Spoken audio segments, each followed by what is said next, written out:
Power तो democracy में citizen के पास में है ना, 5 साल बाद सरकार को हरा देना।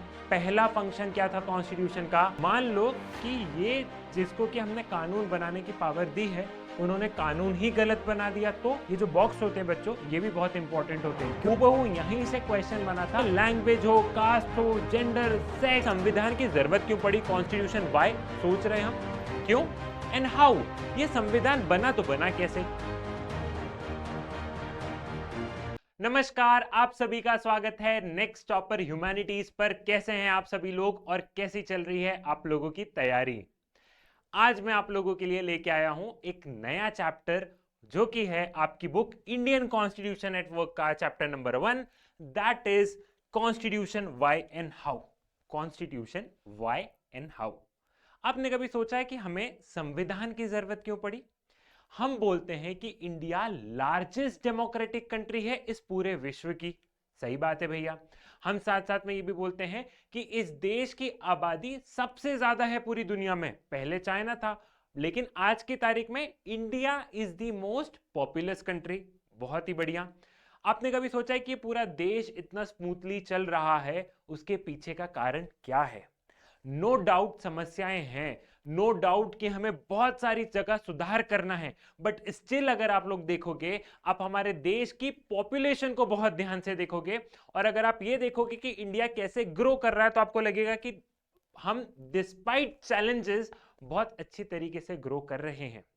इन सबका श्रेय कहीं ना कहीं हमारे देश का संविधान है, कॉन्स्टिट्यूशन ऑफ इंडिया है, जिसने कि इस पूरे देश को बांध के रखा है बहुत अच्छे तरीके से।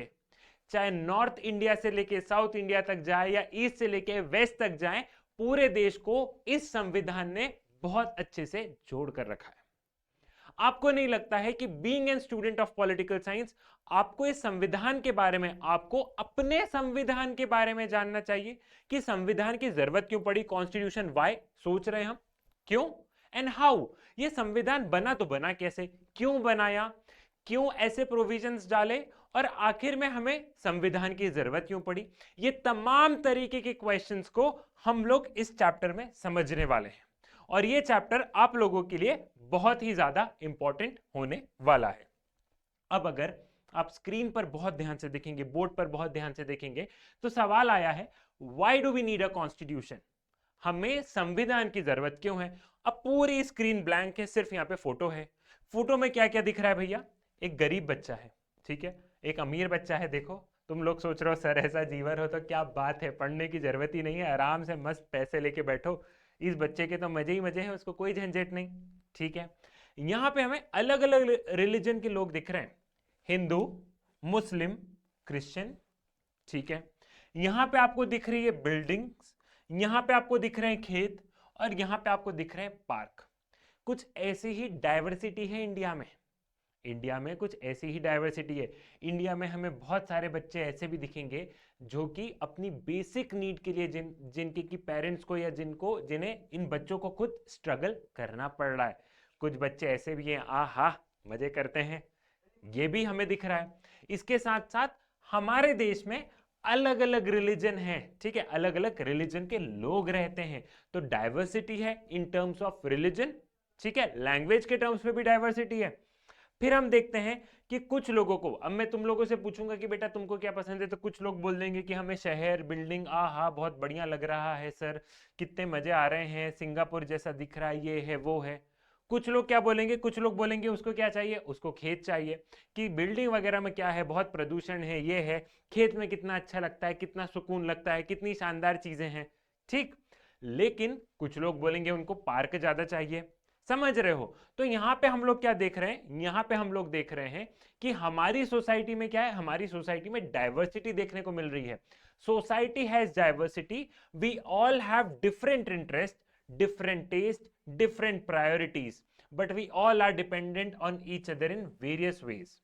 अब आप ये सोचो कि हमारे समाज में जब इतनी डाइवर्सिटी है और इस डाइवर्सिटी के साथ में हमको बहुत अच्छे से रहना है, तो हमें संविधान चाहिए, हमें कॉन्स्टिट्यूशन की जरूरत पड़ेगी, बेसिक रूल की जरूरत पड़ेगी। चलो कॉन्स्टिट्यूशन को 2 मिनट भूल जाओ, 2 मिनट के लिए आप लोग क्या करोगे?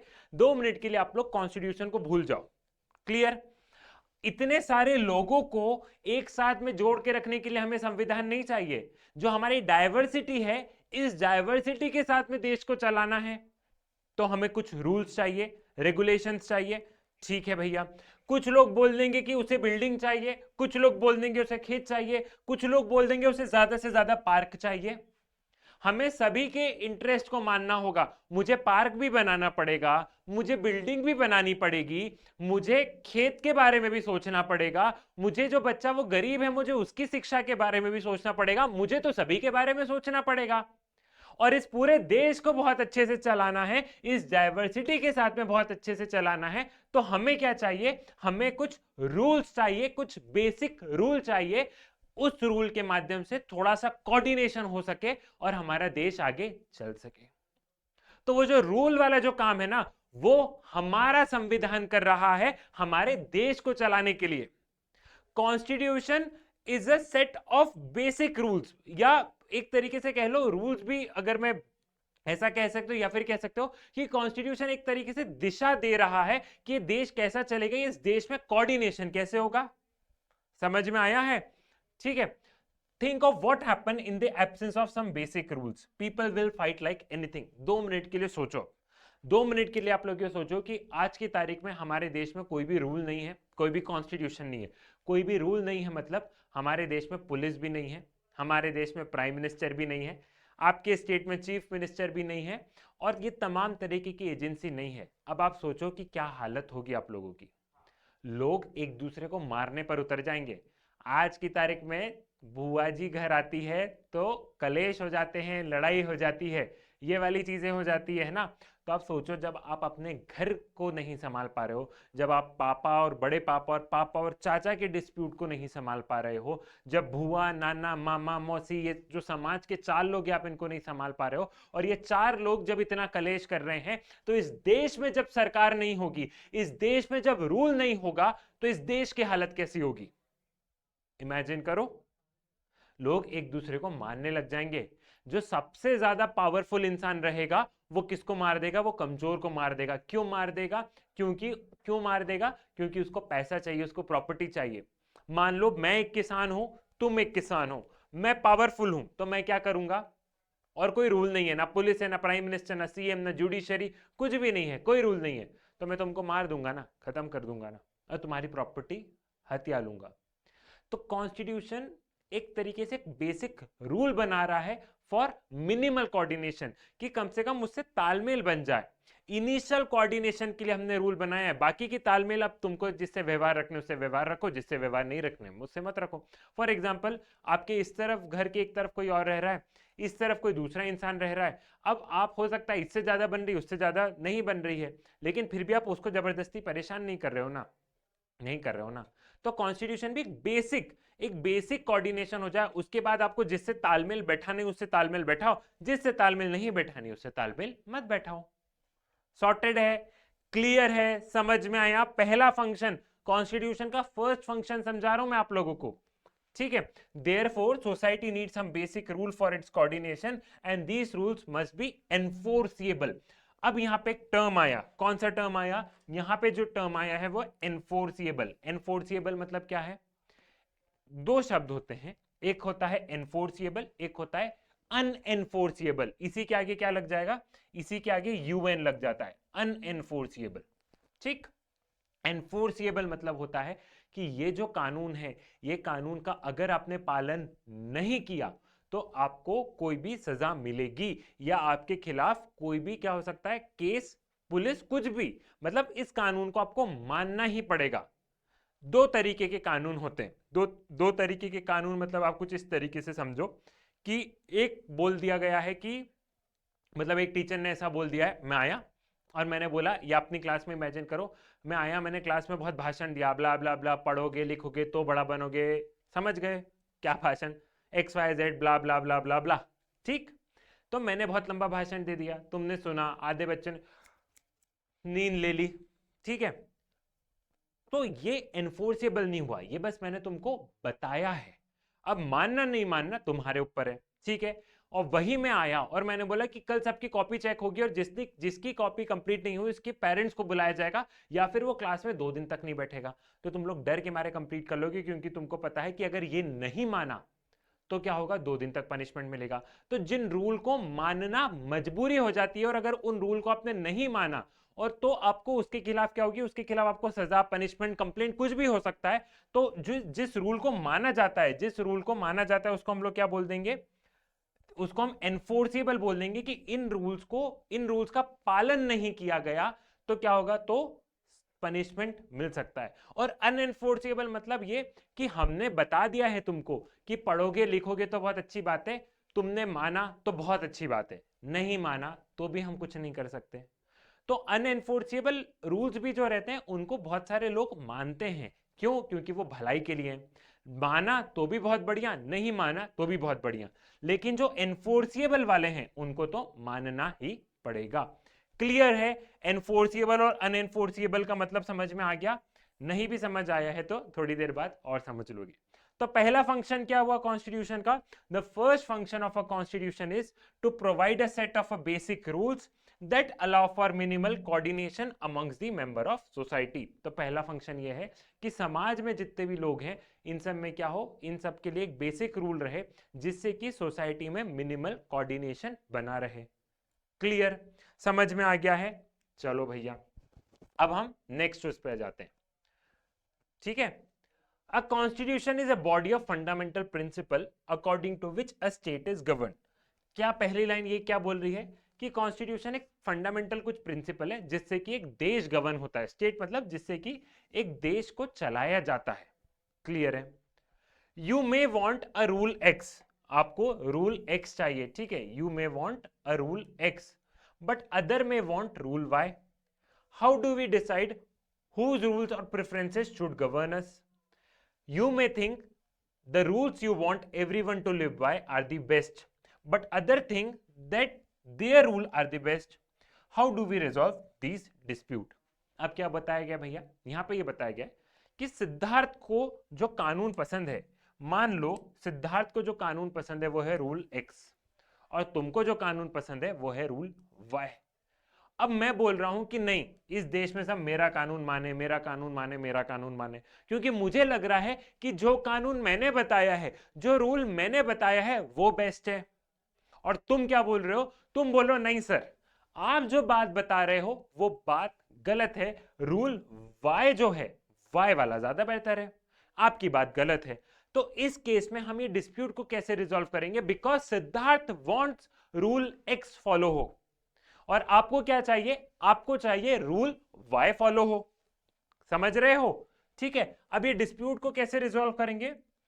The constitution has to provide an answer to this question because it specifies the basic allocation of power in society. It decides who get to decide what laws should be. अब यहां पे बताया गया है कि ये जो है कि रूल एक्स माना जाएगा या रूल वाई माना जाएगा, ये संविधान डिसाइड करेगा। अब बोलो क्या बोल रहा है भाई, समझ नहीं आ रहा है क्या? संविधान कैसे डिसाइड करेगा? ये तो एक किताब है। कॉन्स्टिट्यूशन कैसे डिसाइड करेगा कि रूल एक्स माने या रूल वाई माने? कॉन्स्टिट्यूशन में क्या किया? कॉन्स्टिट्यूशन में बेसिकली पावर डिसाइड करके रखिए कि किसके पास कौन सी पावर रहेगी। रूल बनाने की पावर किसके पास रहेगी? ठीक है, कॉन्स्टिट्यूशन ने ये बता दिया कि रूल बनाने की पावर किसके पास रहेगी? एक पर्टिकुलर बॉडी के पास रहेगी। फिर रूल को फॉलो करने की पावर किसके पास रहेगी? इनके पास रहेगी। फिर उसको चेक करने की पावर किसके पास रहेगी? किसी और के पास रहेगी। फॉर एन एग्जाम्पल कि पार्लियामेंट है हमारे देश में, जो पार्लियामेंट है, जो आप देखते हो लोकसभा राज्यसभा, वो क्या कर रहे हैं? वो कानून बना रहे हैं।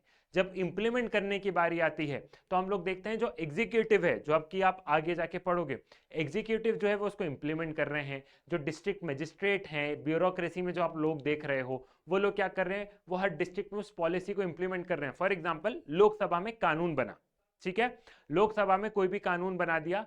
अब वो कानून लोकसभा ने बना दिया तो वो कानून क्या लोकसभा जाएगी देश के एक एक कोने में कि भैया इस कानून को मानो मानो मानो मानो? वो नहीं जाता है ना। तो कानून बनाना किसी और की जवाबदारी, कानून को इंप्लीमेंट करना किसी और की जवाबदारी, और वो कानून सही है या नहीं ये चेक करने की जवाबदारी किसी और की। तो जो हमारे बीच में जो डिस्प्यूट था, कौन सा डिस्प्यूट था? कि रूल एक्स को माने या रूल वाई को माने। तो ये संविधान बताएगा कि जिस बॉडी को कानून बनाने का काम दिया है बस वही कानून बनाए। अगर मान लो उन्होंने कानून अच्छे से नहीं बनाया, अगर मान लो उन्होंने कानून अच्छे से नहीं बनाया, तो एक बॉडी है ना, सुप्रीम कोर्ट है ना, जो कि देख रहा है कि जो कानून पार्लियामेंट ने बनाया वो अच्छे से बनाया या नहीं बनाया। क्लियर है? जैसे कि हम लोग क्या देखते हैं कि जहां मोनार्किकल कॉन्स्टिट्यूशन होता है वहां पे किंग या क्वीन के पास में पावर रहेगी। जैसे ये सोवियत यूनियन का फ्लैग है, सोवियत यूनियन कुछ पढ़ के आए हो ना 9th-10th में, आई होप आप बहुत अच्छे से पढ़ के आए हो। नहीं भी पढ़ के आए हो तो आगे जब हम पढ़ेंगे तो आपको सोवियत यूनियन और सारी चीजें पढ़ेंगे। सोवियत यूनियन में हम लोग क्या देख रहे थे, जैसे वन पार्टी रूल था। डेमोक्रेसी में हम लोग क्या देख रहे हैं, डेमोक्रेसी में लोगों के पास पावर हो जाती है। डेमोक्रेसी में क्या है, लोगों के पास पावर है। ठीक ठीक है, यहां तक क्लियर हुआ? तो वैसे ही यहां पे हम क्या देख रहे हैं, the second function of the constitution is to specify who has power to make decision in society.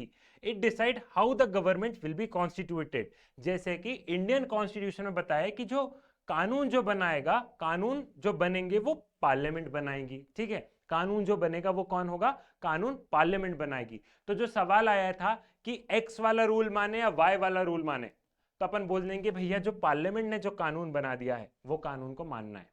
जो पार्लियामेंट ने जो कानून बना दिया है हमें उस कानून को मानना है। ठीक है, अब तुम बोल दो कि सर ये कानून गलत भी तो हो सकता है, तो इसके लिए हमने सुप्रीम कोर्ट है, क्या है, इसके लिए सुप्रीम कोर्ट है कि अगर पार्लियामेंट ने गलत कानून बनाया, अगर पार्लियामेंट ने गलत कानून बनाया तो सुप्रीम कोर्ट बोल देगा ये कानून देश में लागू नहीं होगा। क्लियर है? तो कॉन्स्टिट्यूशन ने क्या किया है, कॉन्स्टिट्यूशन ने किया है, कॉन्स्टिट्यूशन पावर स्पेसिफाई कर रहा है कि किसके पास कानून बनाने की पावर है, किसके पास कानून को रिव्यू चेक, मतलब जो कानून पार्लियामेंट ने बनाया वो कानून सही है या नहीं। और मान लो कि अगर पार्लियामेंट ने कानून सही नहीं बनाया है, एक और एग्जांपल ले लेते हैं कि मान लो तुम बोल दो कि पार्लियामेंट ने कानून सही नहीं बनाया है, तो जब चुनाव होंगे, जब चुनाव होंगे तो पावर तो डेमोक्रेसी में सिटीजन के पास में है ना, 5 साल बाद सरकार को हरा देना। क्लियर? Getting an idea? पहला फंक्शन क्या था कॉन्स्टिट्यूशन का, पहला फंक्शन था कॉन्स्टिट्यूशन का क्या था, कोऑर्डिनेशन। एक कोऑर्डिनेशन के लिए संविधान जरूरी है। दूसरा फंक्शन क्या है, दूसरा फंक्शन ये है कॉन्स्टिट्यूशन का कि किसके पास कौन सी पावर है वो पता होना जरूरी है। ठीक है, अब बढ़ते हैं हम लोग आगे। तो अब हम आगे वाला फंक्शन देखते हैं। ठीक है, दो फंक्शंस हो गए अपने, तीसरे फंक्शंस पे आते हैं। Suppose you have decided who has authority to make decisions, but then this authority passed a law that you thought were patently unfair. It prohibited you from practicing your religion, for instance, or it enjoined that the clothes of certain color were prohibited. हमने ये तो बता दिया, second function क्या था, second function ने ये तो बता दिया कि किसके पास कौन सी पावर रहेगी, ये कानून बनाएगा, ये कानून को रिव्यू करेगा। लेकिन मान लो कि ये जिसको कि हमने कानून बनाने की पावर दी है उन्होंने कानून ही गलत बना दिया, तो फिर क्या करना है उसके लिए भी समझते हैं। So the constitution limits the power of government in many ways. The most common way of limiting the power is to specify certain fundamental rights that all of us possess as a citizens and which no government can allow to be violate. ठीक है, तो संविधान क्या करता है, संविधान हमें as an citizen को बहुत सारे राइट्स दे के रखता है। क्या करता है, बहुत सारे राइट्स दे के रखता है, और ये अधिकार को हम लोग बोलते हैं फंडामेंटल राइट्स, जिसको कि मैं आपको यूनिट 2 में पढ़ा दूंगा, चैप्टर नंबर 2 पे पढ़ा दूंगा। ये फंडामेंटल राइट को सरकार वॉयलेट नहीं कर सकती है। जैसे कि आप अरेस्ट को लेके आप ऐसे ही नहीं उठा ले जाओगे, प्रॉपर, ठीक है, बताना पड़ेगा। Freedom of speech and expression है, हमारे पास बोलने की आजादी है, हम बोल सकते हैं, हम सरकार के खिलाफ आवाज उठा सकते हैं। तो जो थर्ड फंक्शन है, so the third function of constitution is to set limits on what a government can impose on its citizen. These limits are fundamental in the sense that government may never trespass them. तो तीसरा क्या है, तीसरा है कि कुछ limit set करो government के ऊपर, ताकि गवर्नमेंट उससे बाहर जाके काम ना करे। मतलब एक बाउंड्री लाइन ड्रॉ करो कि गवर्नमेंट इस बाउंड्री लाइन के बाहर जाके कुछ भी ऐसा काम ना करे जो कि अनकॉन्स्टिट्यूशनल हो, जो कि अनएथिकल हो। क्लियर है, समझ में आ गया तीसरा फंक्शन। तीसरा फंक्शन सबसे इंपॉर्टेंट है। अब मैं एक बार आपको फिर से जरा रिवाइज करवाऊंगा, एक 5 मिनट दो मुझे। ठीक, आगे बढ़ते हैं। Now most of the older constitution limited ourselves largely to allocating decision making power and setting some limits to the government power। ठीक है, तो जितने भी ओल्डर कॉन्स्टिट्यूशन है जो कि अभी हमने पढ़ा, जितने भी पुराने पुराने संविधान देखोगे तो उन्होंने क्या किया, उन्होंने सरकार के ऊपर एक पाबंदी लगा के रखी है, जो कि मैंने अभी तुमको बताया कि सरकार के ऊपर एक पाबंदी लगा के रखी है। कैसी पाबंदी लगा के रखी है कि तुम ऐसा मत करो, तुम ऐसा मत करो, ये वो उस सिटीजन का राइट है, ये उसका राइट है। ठीक है, but many 20th century constitution, of which Indian constitution is the finest example, also provide an enabling framework for the government to do certain positive things, to express the aspirations and goals of society. The Indian constitution enable the government to take positive welfare measures, some of which are legally enforceable। तो यहाँ पे क्या है, लेकिन 20th century में जो constitutions बने हैं, जो हम देख रहे हैं कि 20th सेंचुरी में जो रिसेंट में जो कॉन्स्टिट्यूशन बने, वो सरकार को कुछ पॉजिटिव मेजर्स लेने के लिए भी मजबूर करते हैं कि सरकार को आपने कॉन्स्टिट्यूशन बना लिया रूल्स के लिए, आपने कॉन्स्टिट्यूशन बना लिया कि किस लिए बना लिया आपने कॉन्स्टिट्यूशन, कि किसके पास कौन सी पावर है वो डिफाइन करने के लिए। फिर इसके बाद में आपने सरकार की पावर को कम कर दिया ताकि वो सिटीजन्स को जानबूझ के नुकसान ना पहुंचाए। 3 फंक्शन हो गए। और चौथा फंक्शन क्या होगा, चौथा फंक्शन हो गया कि वो सरकार को बोल भी रहा है संविधान कि तुम ऐसे काम करो, कुछ पॉजिटिव मेजर्स लो। पॉजिटिव मेजर्स लो मतलब गर्ल चाइल्ड पर फोकस करो, बेटी बचाओ बेटी पढ़ाओ, जैसे एक पॉलिसी है ये। तो हमारा कॉन्स्टिट्यूशन बात करता है एजुकेशन के बारे में कि हर बच्चे को, चाहे वो 6 to 14 ईयर्स का हो, उसे एजुकेशन, कंपलसरी एजुकेशन जरूरी है। ये आप लोग चैप्टर 2 में पढ़ोगे।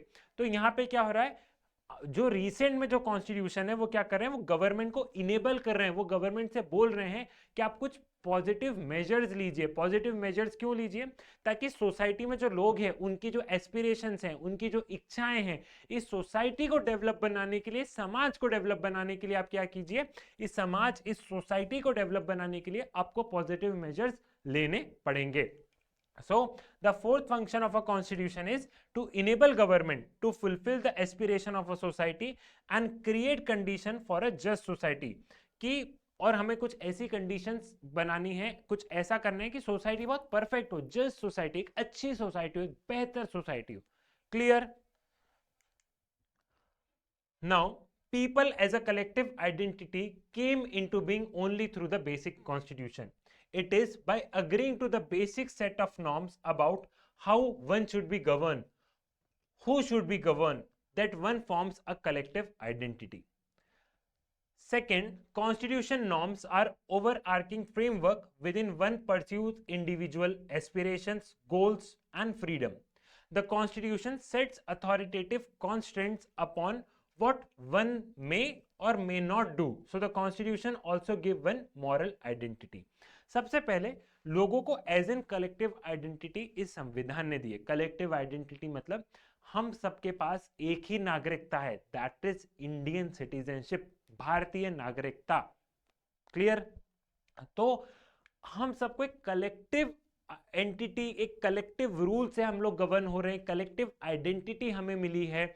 और हम सभी, ऐसा नहीं है कि कुछ लोग अलग रूल से गवर्न हो रहे हैं, ये लोग अलग रूल से गवर्न हो रहे हैं। एक बेसिक रूल, प्राइम मिनिस्टर, हम प्राइम मिनिस्टर की पावर सारे लोगों के लिए इक्वल है। ठीक है, समझ रहे हो? तो कॉन्स्टिट्यूशन ने क्या किया, कॉन्स्टिट्यूशन ने हम सबको बांध लिया है। कॉन्स्टिट्यूशन ने क्या किया, कॉन्स्टिट्यूशन ने हम सबको बांध लिया है।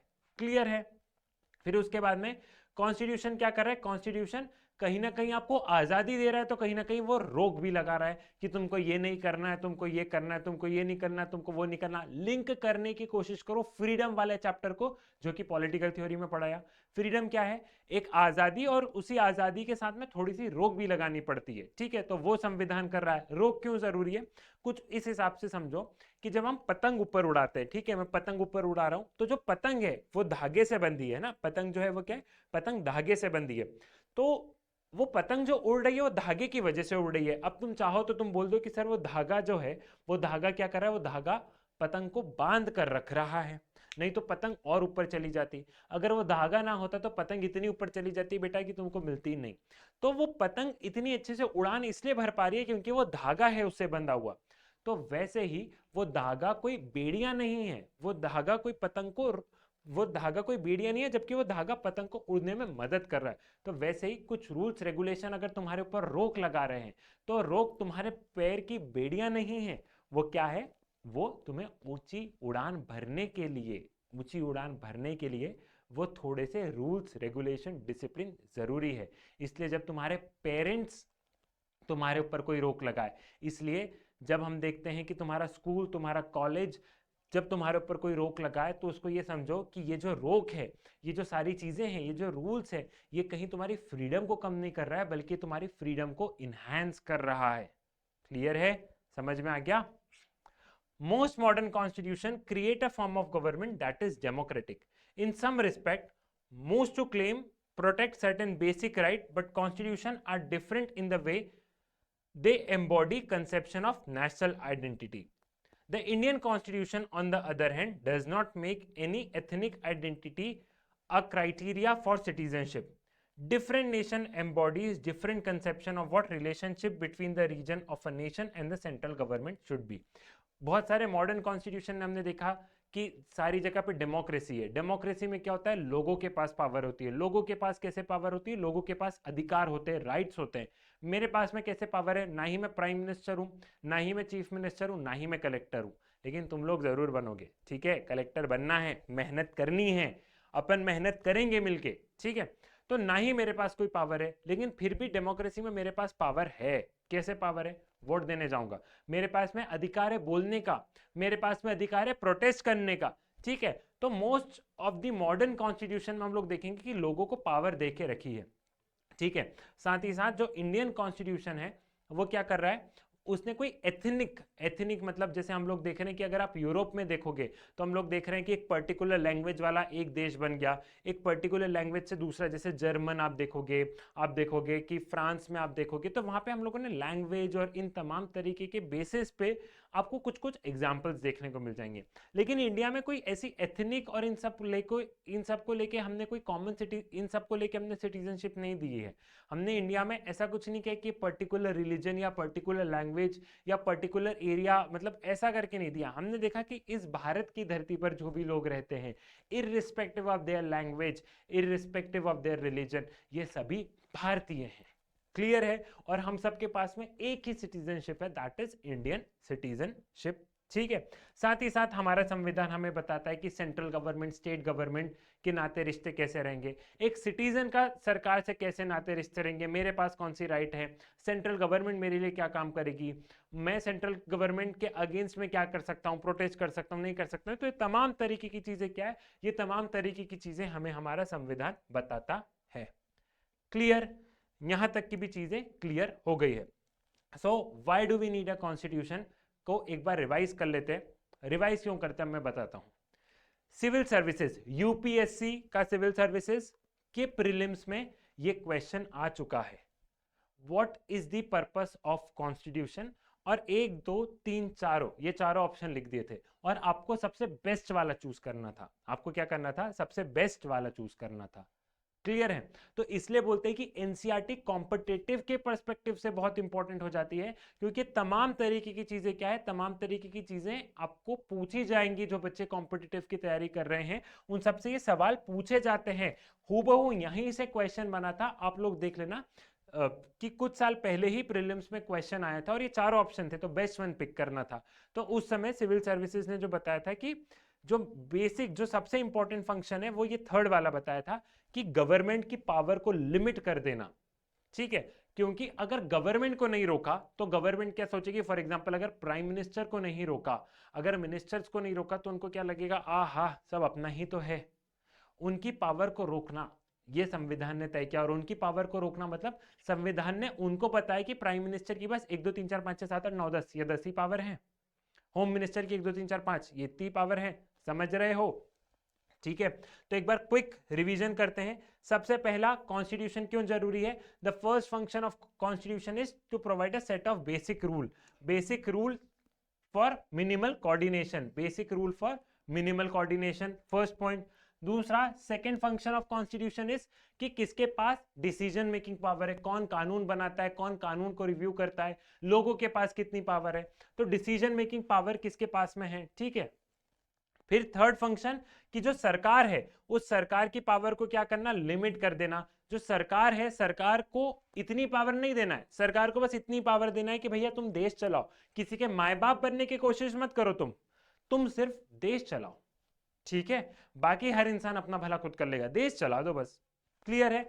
And the fourth function is क्या कि इन्होंने सरकार को कुछ काम करने के लिए दिए हैं, जिससे कि क्या होगा, जिससे कि समाज की एस्पिरेशन फुलफिल होगी। तो ये 4 फंक्शन है कॉन्स्टिट्यूशन के। और इसके बाद में मैंने क्या बताया था कि कॉन्स्टिट्यूशन हमें कलेक्टिव आइडेंटिटी, कॉन्स्टिट्यूशन एक तरीके से क्या है, कॉन्स्टिट्यूशन हमें कलेक्टिव एंटिटी, कलेक्टिव आइडेंटिटी में हमें जोड़ देता है। क्लियर, समझ में आ गया, ठीक है। अब द अथॉरिटी ऑफ कॉन्स्टिट्यूशन।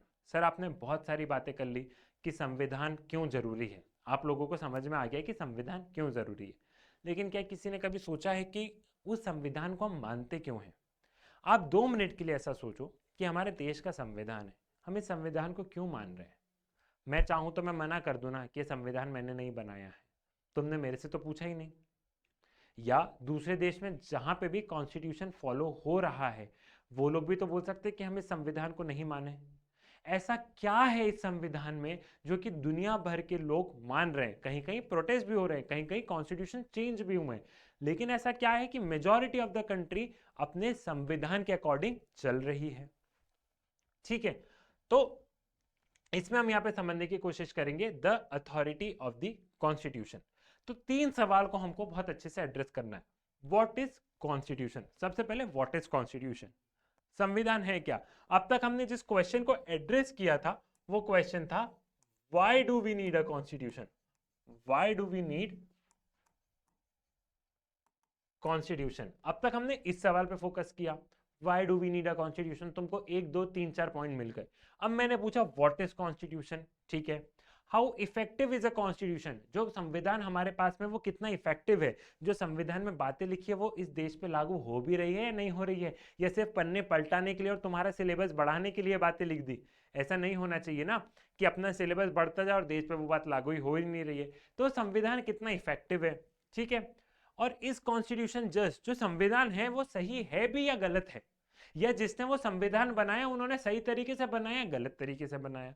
तो ये तमाम तरीके के क्वेश्चन अगर आपको क्लियर हो जाएंगे तो आप वाकई में मानोगे कि हमारे देश का संविधान क्यों है, संविधान क्या है, क्यों है, हमारे संविधान में जो लिखा है वो वाकई में हो रहा है या नहीं हो रहा है, और संविधान वाकई में सही है या गलत है। ये तमाम तरीके के क्वेश्चन तो आपके मन में भी आते होंगे, और नहीं आते तो आना चाहिए कि आज मैं 11वीं में पहुंच गया हूं या आज मैं कॉम्पिटिटिव की तैयारी कर रहा हूं, मैं जिन रूल्स रेगुलेशन से गवर्न हो रहा हूं वो रूल्स एंड रेगुलेशन सही है भी या गलत है, पता होना जरूरी है ना, ठीक है। तो सबसे पहले हम समझते हैं what is constitution. What is constitution का आंसर करते हुए चलेंगे बच्चों। In most country, constitution is a compact document that comprises of number of articles about the state, specifying how state is to be constituted and what norms it should follow. तो बहुत सारी country में हम लोग क्या देखते हैं, बहुत सारी कंट्री में हम लोग देखते हैं कि कॉन्स्टिट्यूशन एक पतली सी किताब है, मतलब इंडिया के तो ऑफकोर्स सबसे बड़ा संविधान इस विश्व का, लेकिन कॉन्स्टिट्यूशन एक किताब है जिसमें कि बहुत सारे आर्टिकल लिखे हैं। आर्टिकल मतलब क्या है, अभी के लिए इतना समझ लो, आगे आपको और समझ में आएगा। आर्टिकल मतलब इस किताब में पन्ने होते हैं ना, जैसे तुम्हारे किताब में पेज नंबर 1 2 3 4 है, फिर उसमें अलग अलग पॉइंट है, तो हमारे कॉन्स्टिट्यूशन में आर्टिकल्स है। आर्टिकल 1 ये बात कर रहा है, आर्टिकल 2 ये बात कर रहा है, 3 ये बात कर रहा है, 4 ये बात कर रहा है, 5 ये कर रहा है, क्या कर रहा है, हर आर्टिकल में किसी ना किसी की पावर या इंसान को राइट, ठीक है, कि किस इंसान के पास कौन सी राइट है, ये सारे आर्टिकल्स लिखे रहते हैं। तो कॉन्स्टिट्यूशन क्या है, कॉन्स्टिट्यूशन इन सभी आर्टिकल्स को मर्ज कर दिया और वो संविधान है। साथ ही साथ वो ये बता रहा है कि देश कैसे चलेगा, ठीक है, तो वो ये बता रहा है comprises of articles about the state. India के कॉन्स्टिट्यूशन में इंडिया के articles comprises article of the state, मतलब इंडिया में किसके पास कैसी राइट रहेगी, कैसी पावर रहेगी, क्लियर है, ठीक है। And how state is constituted, कि देश कैसे बना, जैसे कि हमारा आर्टिकल 1 बात करता है, article 1 of the Indian constitution कहता है India that is Bharat shall be union of state. Article 1 of Indian constitution क्या बात करता है? India that is Bharat, India that is Bharat, ठीक है, comprises of unions of state. मतलब वर्ड्स में मत जाओ, ऐसा समझो आर्टिकल 1 क्या बोलता है? India that is Bharat shall be union of states, ठीक है। नहीं तो तुम एक एक शब्द देखने लग जाओ तो तुम ऐसा हो जाएगा कि सर ये क्या बोल दिया।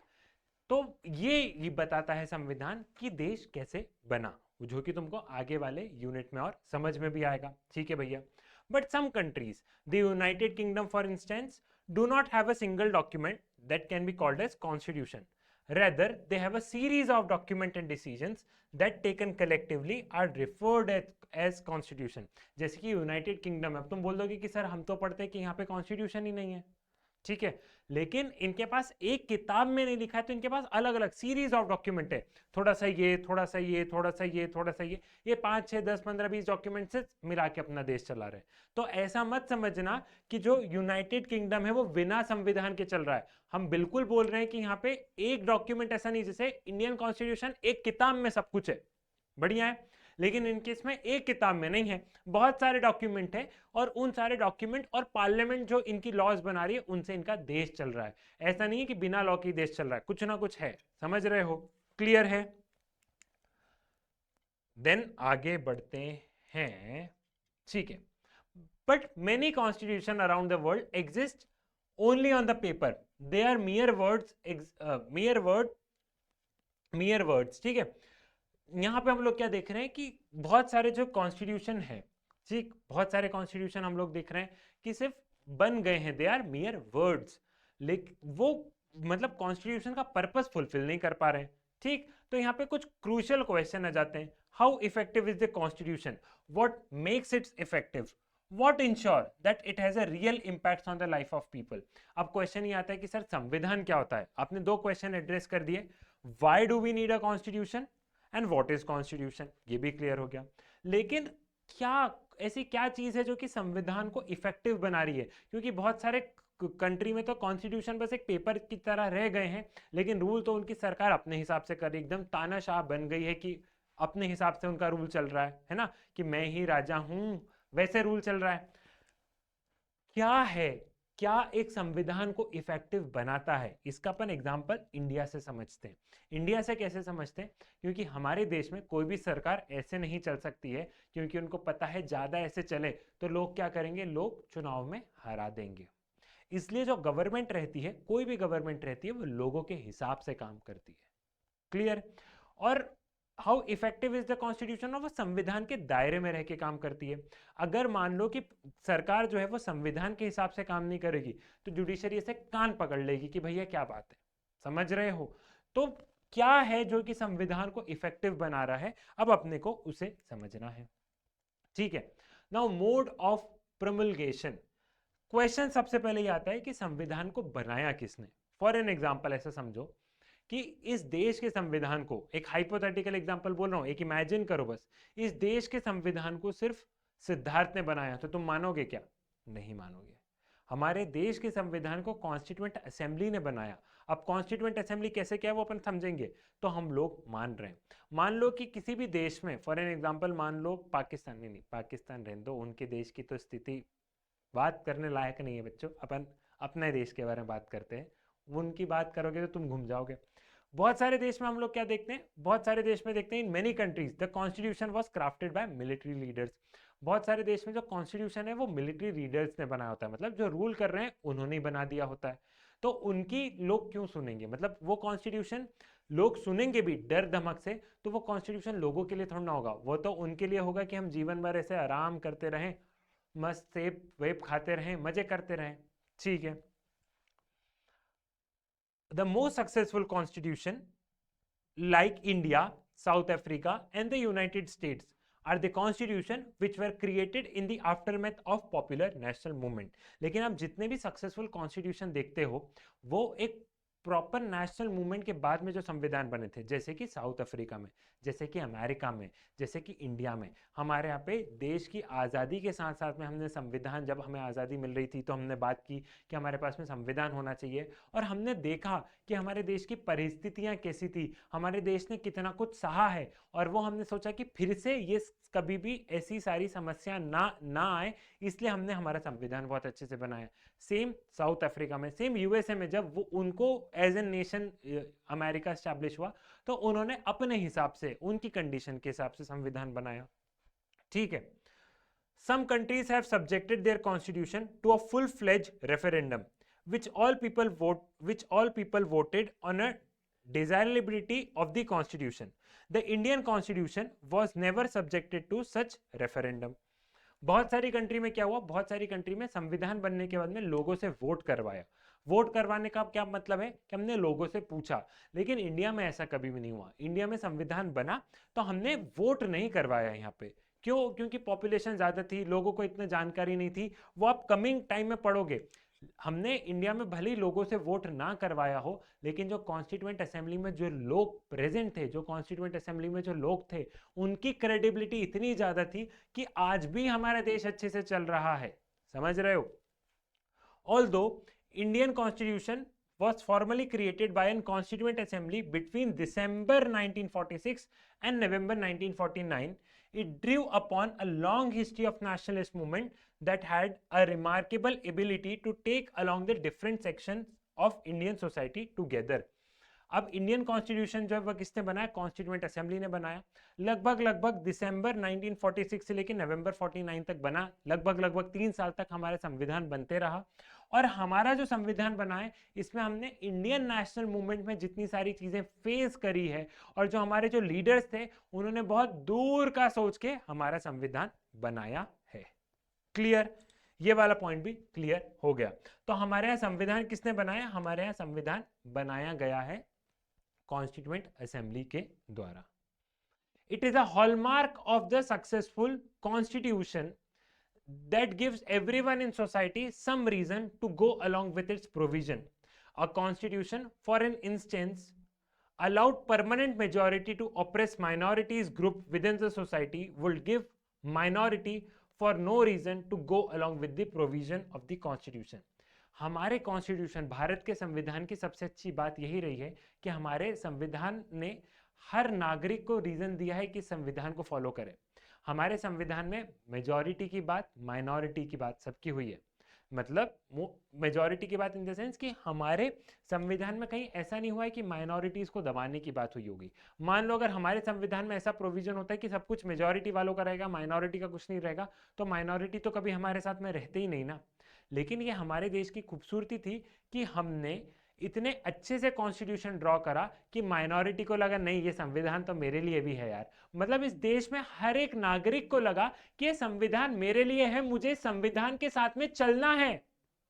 ऐसा कोई भी इंसान नहीं था जो बोल रहे होंगे कि मुझे संविधान के साथ में नहीं चलना। देखो, इफ एंड बट्स तो हमेशा रहेंगे कि ये गलत था, ये नहीं था, ऐसा नहीं था, वो हमेशा रहेंगे। एक मैं मोटे मोटे तौर पे बात कर रहा हूं आपके सामने कि इसमें हमने लैंग्वेज हो, कास्ट हो, जेंडर, सेक्स, तमाम तरीके का रिलीजन, तमाम तरीके की डिस्क्रिमिनेशन से ऊपर उठ के, मेजॉरिटी माइनॉरिटी से ऊपर उठ के हमने बहुत अच्छा संविधान बनाया है। इसीलिए हर नागरिक इस देश का इस संविधान को मानता है।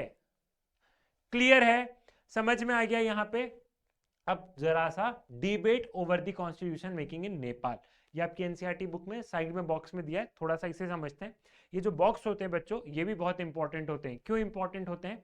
क्योंकि इनसे कई बार हम लोग देखते हैं कि कॉम्पिटिटिव एग्जामिनेशन में भी क्वेश्चंस आ जाते हैं। Making an constitution is not always an easy and smooth affair. Nepal is an example of the complicated nature of constitution making. देखो, किसी भी देश का संविधान बनाना कोई सरल सी बात नहीं है। बहुत कुछ सोचना पड़ता है, हर एक चीज को लिखना पड़ता है। ऐसा नहीं हो किसी को पावर ज्यादा दे दें, ऐसा नहीं हो कि कुछ गड़बड़ हो जाए। और नेपाल में जो हमने कॉन्स्टिट्यूशन को देखा है, तो नेपाल में बहुत अप्स एंड डाउन्स वाली राइड रही है। ठीक है। Since 1948 Nepal has 5 constitution. in 1948, 1951, 1959, 1962 and 1990s। 1948 से लेके हम लोग 1990 तक देखो नेपाल के पास 5 कॉन्स्टिट्यूशन, आज ये कल ऐसा कल वैसा कल वैसा कल वैसा। But all these constitution were granted by the king of Nepal. But इस समय जितने भी कॉन्स्टिट्यूशन बने थे, मतलब जितने भी रूल्स एंड रेगुलेशंस बने थे, सब किसने बनाए थे? सब किंग किंग और उसके चहीते लोग, मैं ही राजा और मेरे ही ये कुछ लोग डिसाइड करेंगे इस पूरे देश को कैसे चलाना है। The 1990 constitution introduce a multi party competition. जो 1990s का जो कॉन्स्टिट्यूशन था उसने मल्टी पार्टी पॉलिटिकल पार्टीज और ये वो तमाम तरीके की चीजें अलाउ कर दी थी कि बहुत सारी पार्टीज रह सकती है, कंपटीशन, मतलब सबको कुछ कुछ कुछ कुछ राइट्स मिलना स्टार्ट हो गए थे। Though the king continue to hold the power, final power in many respect. Although political parties election contest कर रही थी 1990s में, मल्टी पार्टी वाला अगर हमने बोल दिया, लेकिन फिर भी जो फाइनल पावर थी वो किंग ने क्या की? अपने पास से कोई भी पावर देना नहीं चाहता है, तो किंग ने बोला कि थोड़ी थोड़ी सी पावर पॉलिटिकल पार्टीज को दे दो, बाकी फाइनल पावर किंग के पास में ही है। ठीक है। The king continued for final power in many respect for many years. For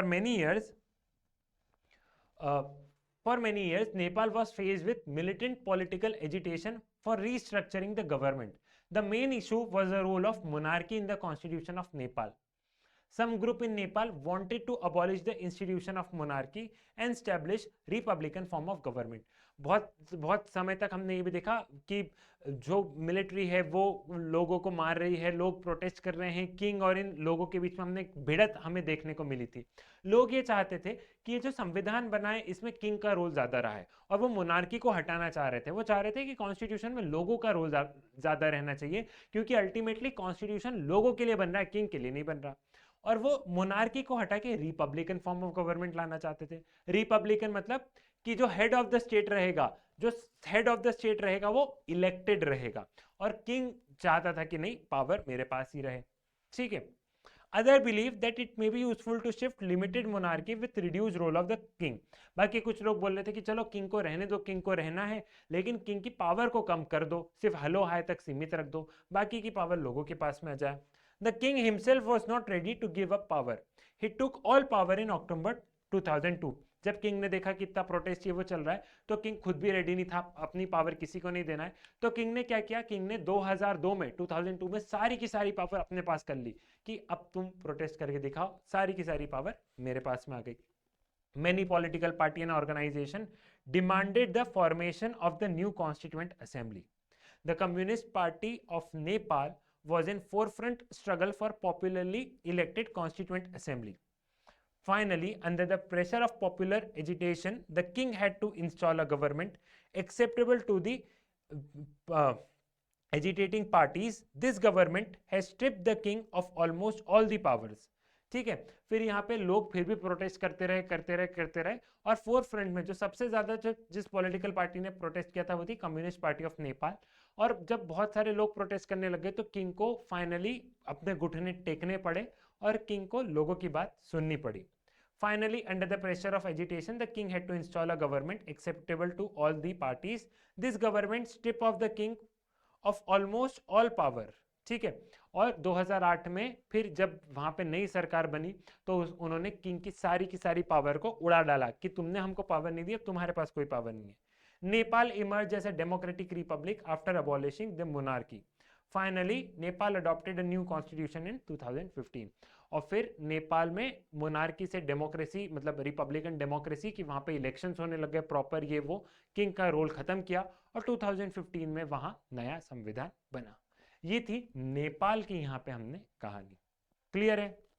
समझ में आ गया? चलो आगे बढ़ते हैं। अब बात आती है बैलेंस्ड इंस्टीट्यूशनल डिजाइन। ठीक है। So the well crafted constitution fragments power in the society intelligently that no single group can subvert the constitution.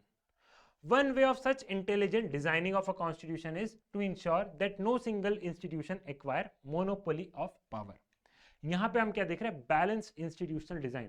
हमारे देश में बहुत सारे इंस्टीट्यूशन है। इंस्टीट्यूशन मतलब पार्लियामेंट एक इंस्टीट्यूशन है। आगे जो फोटो लगाई थी पुरानी पार्लियामेंट की है, जिसको कि आज भी एग्जिस्ट करती है, वो न्यू पार्लियामेंट के पीछे उसको म्यूजियम और तमाम तरीके के वो भी, मतलब वहां पे लोग नहीं बैठ रहे, लेकिन स्टिल वो हमारे एक फिगर है और ये हमारी नई पार्लियामेंट की बिल्डिंग। ठीक है। अलग अलग इंस्टीट्यूशन है हमारे देश में, पार्लियामेंट एक है, एग्जीक्यूटिव एक है, सीबीआई है, वो कितने सारे institution, national human rights commission, election commission of India. तो बैलेंस इंस्टीट्यूशनल डिजाइन मतलब संविधान ने कोशिश ये की कि सारे इंस्टीट्यूशन में एक बैलेंस बैठाया जाए। अगर तुम एक को इतनी पावर दे दोगे और एक को इतनी पावर दे दोगे तो ये वाला इंसान तो अपने आप को सबका बाप समझने लगेगा।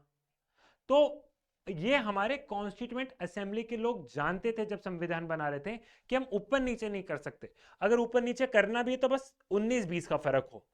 ठीक है, समझ में आ रहा है? तो हम यहाँ पे देख रहे हैं कि जो बहुत अच्छे कॉन्स्टिट्यूशंस रहते हैं जिसमें कि बहुत दूर का सोचा जाता है, वहां पे ये देखा जाता है कि जो पावर है वो सभी इंस्टीट्यूशंस में बराबर की डिवाइड की जाए। जैसे कि अगर हम हमारे प्राइम मिनिस्टर की बात करें तो प्राइम मिनिस्टर अगर कुछ भी डिसीजन ले रहे हैं तो उनको पार्लियामेंट में जवाब देना पड़ता है। पार्लियामेंट में डिबेट, डिस्कशन, तमाम तरीके की चीजें होती है एंड इनको पार्लियामेंट में जवाब देना पड़ता है। क्लियर है? पार्लियामेंट में मान लो कि कुछ भी गलत लॉ बना दिया, कुछ भी गलत लॉ पास कर दिया, तो सुप्रीम कोर्ट क्या करेगा? सुप्रीम कोर्ट उस लॉ को खत्म कर देगा। समझ रहे हो? तो एक दूसरे की पावर यहाँ पे चेक हो रही है, इनको यहाँ पे जवाब देना है, इन्होंने कुछ लॉ गड़बड़ बनाया तो ये है। और मान लो कोई जज करप्शन वगैरह कर रहे हैं तो पार्लियामेंट के द्वारा उनको हटाया भी जा सकता है। ये आपको आगे वाले चैप्टर में, जुडिशरी वाले चैप्टर में समझ में आएगा। क्लियर है? An intelligent system of checks and balances has facilitated the success of Indian constitution. Indian constitution में चेक्स एंड बैलेंसेस, ये प्राइम मिनिस्टर पे चेक पार्लियामेंट रख रही है, पार्लियामेंट पे जुडिशरी, जुडिशरी पे फिर से पार्लियामेंट। तो चेक एंड बैलेंसेस हो रहा है, सब एक दूसरे पे नजर बना के रखें, चेक भी और सबके आपस में तालमेल भी बनाए। तो इस तालमेल के कारण इंडियन कॉन्स्टिट्यूशन बहुत अच्छे से और इंडिया एज एन कंट्री बहुत अच्छे से काम कर रहे हैं। समझ रहे हो? बढ़िया है, क्लियर हो गया?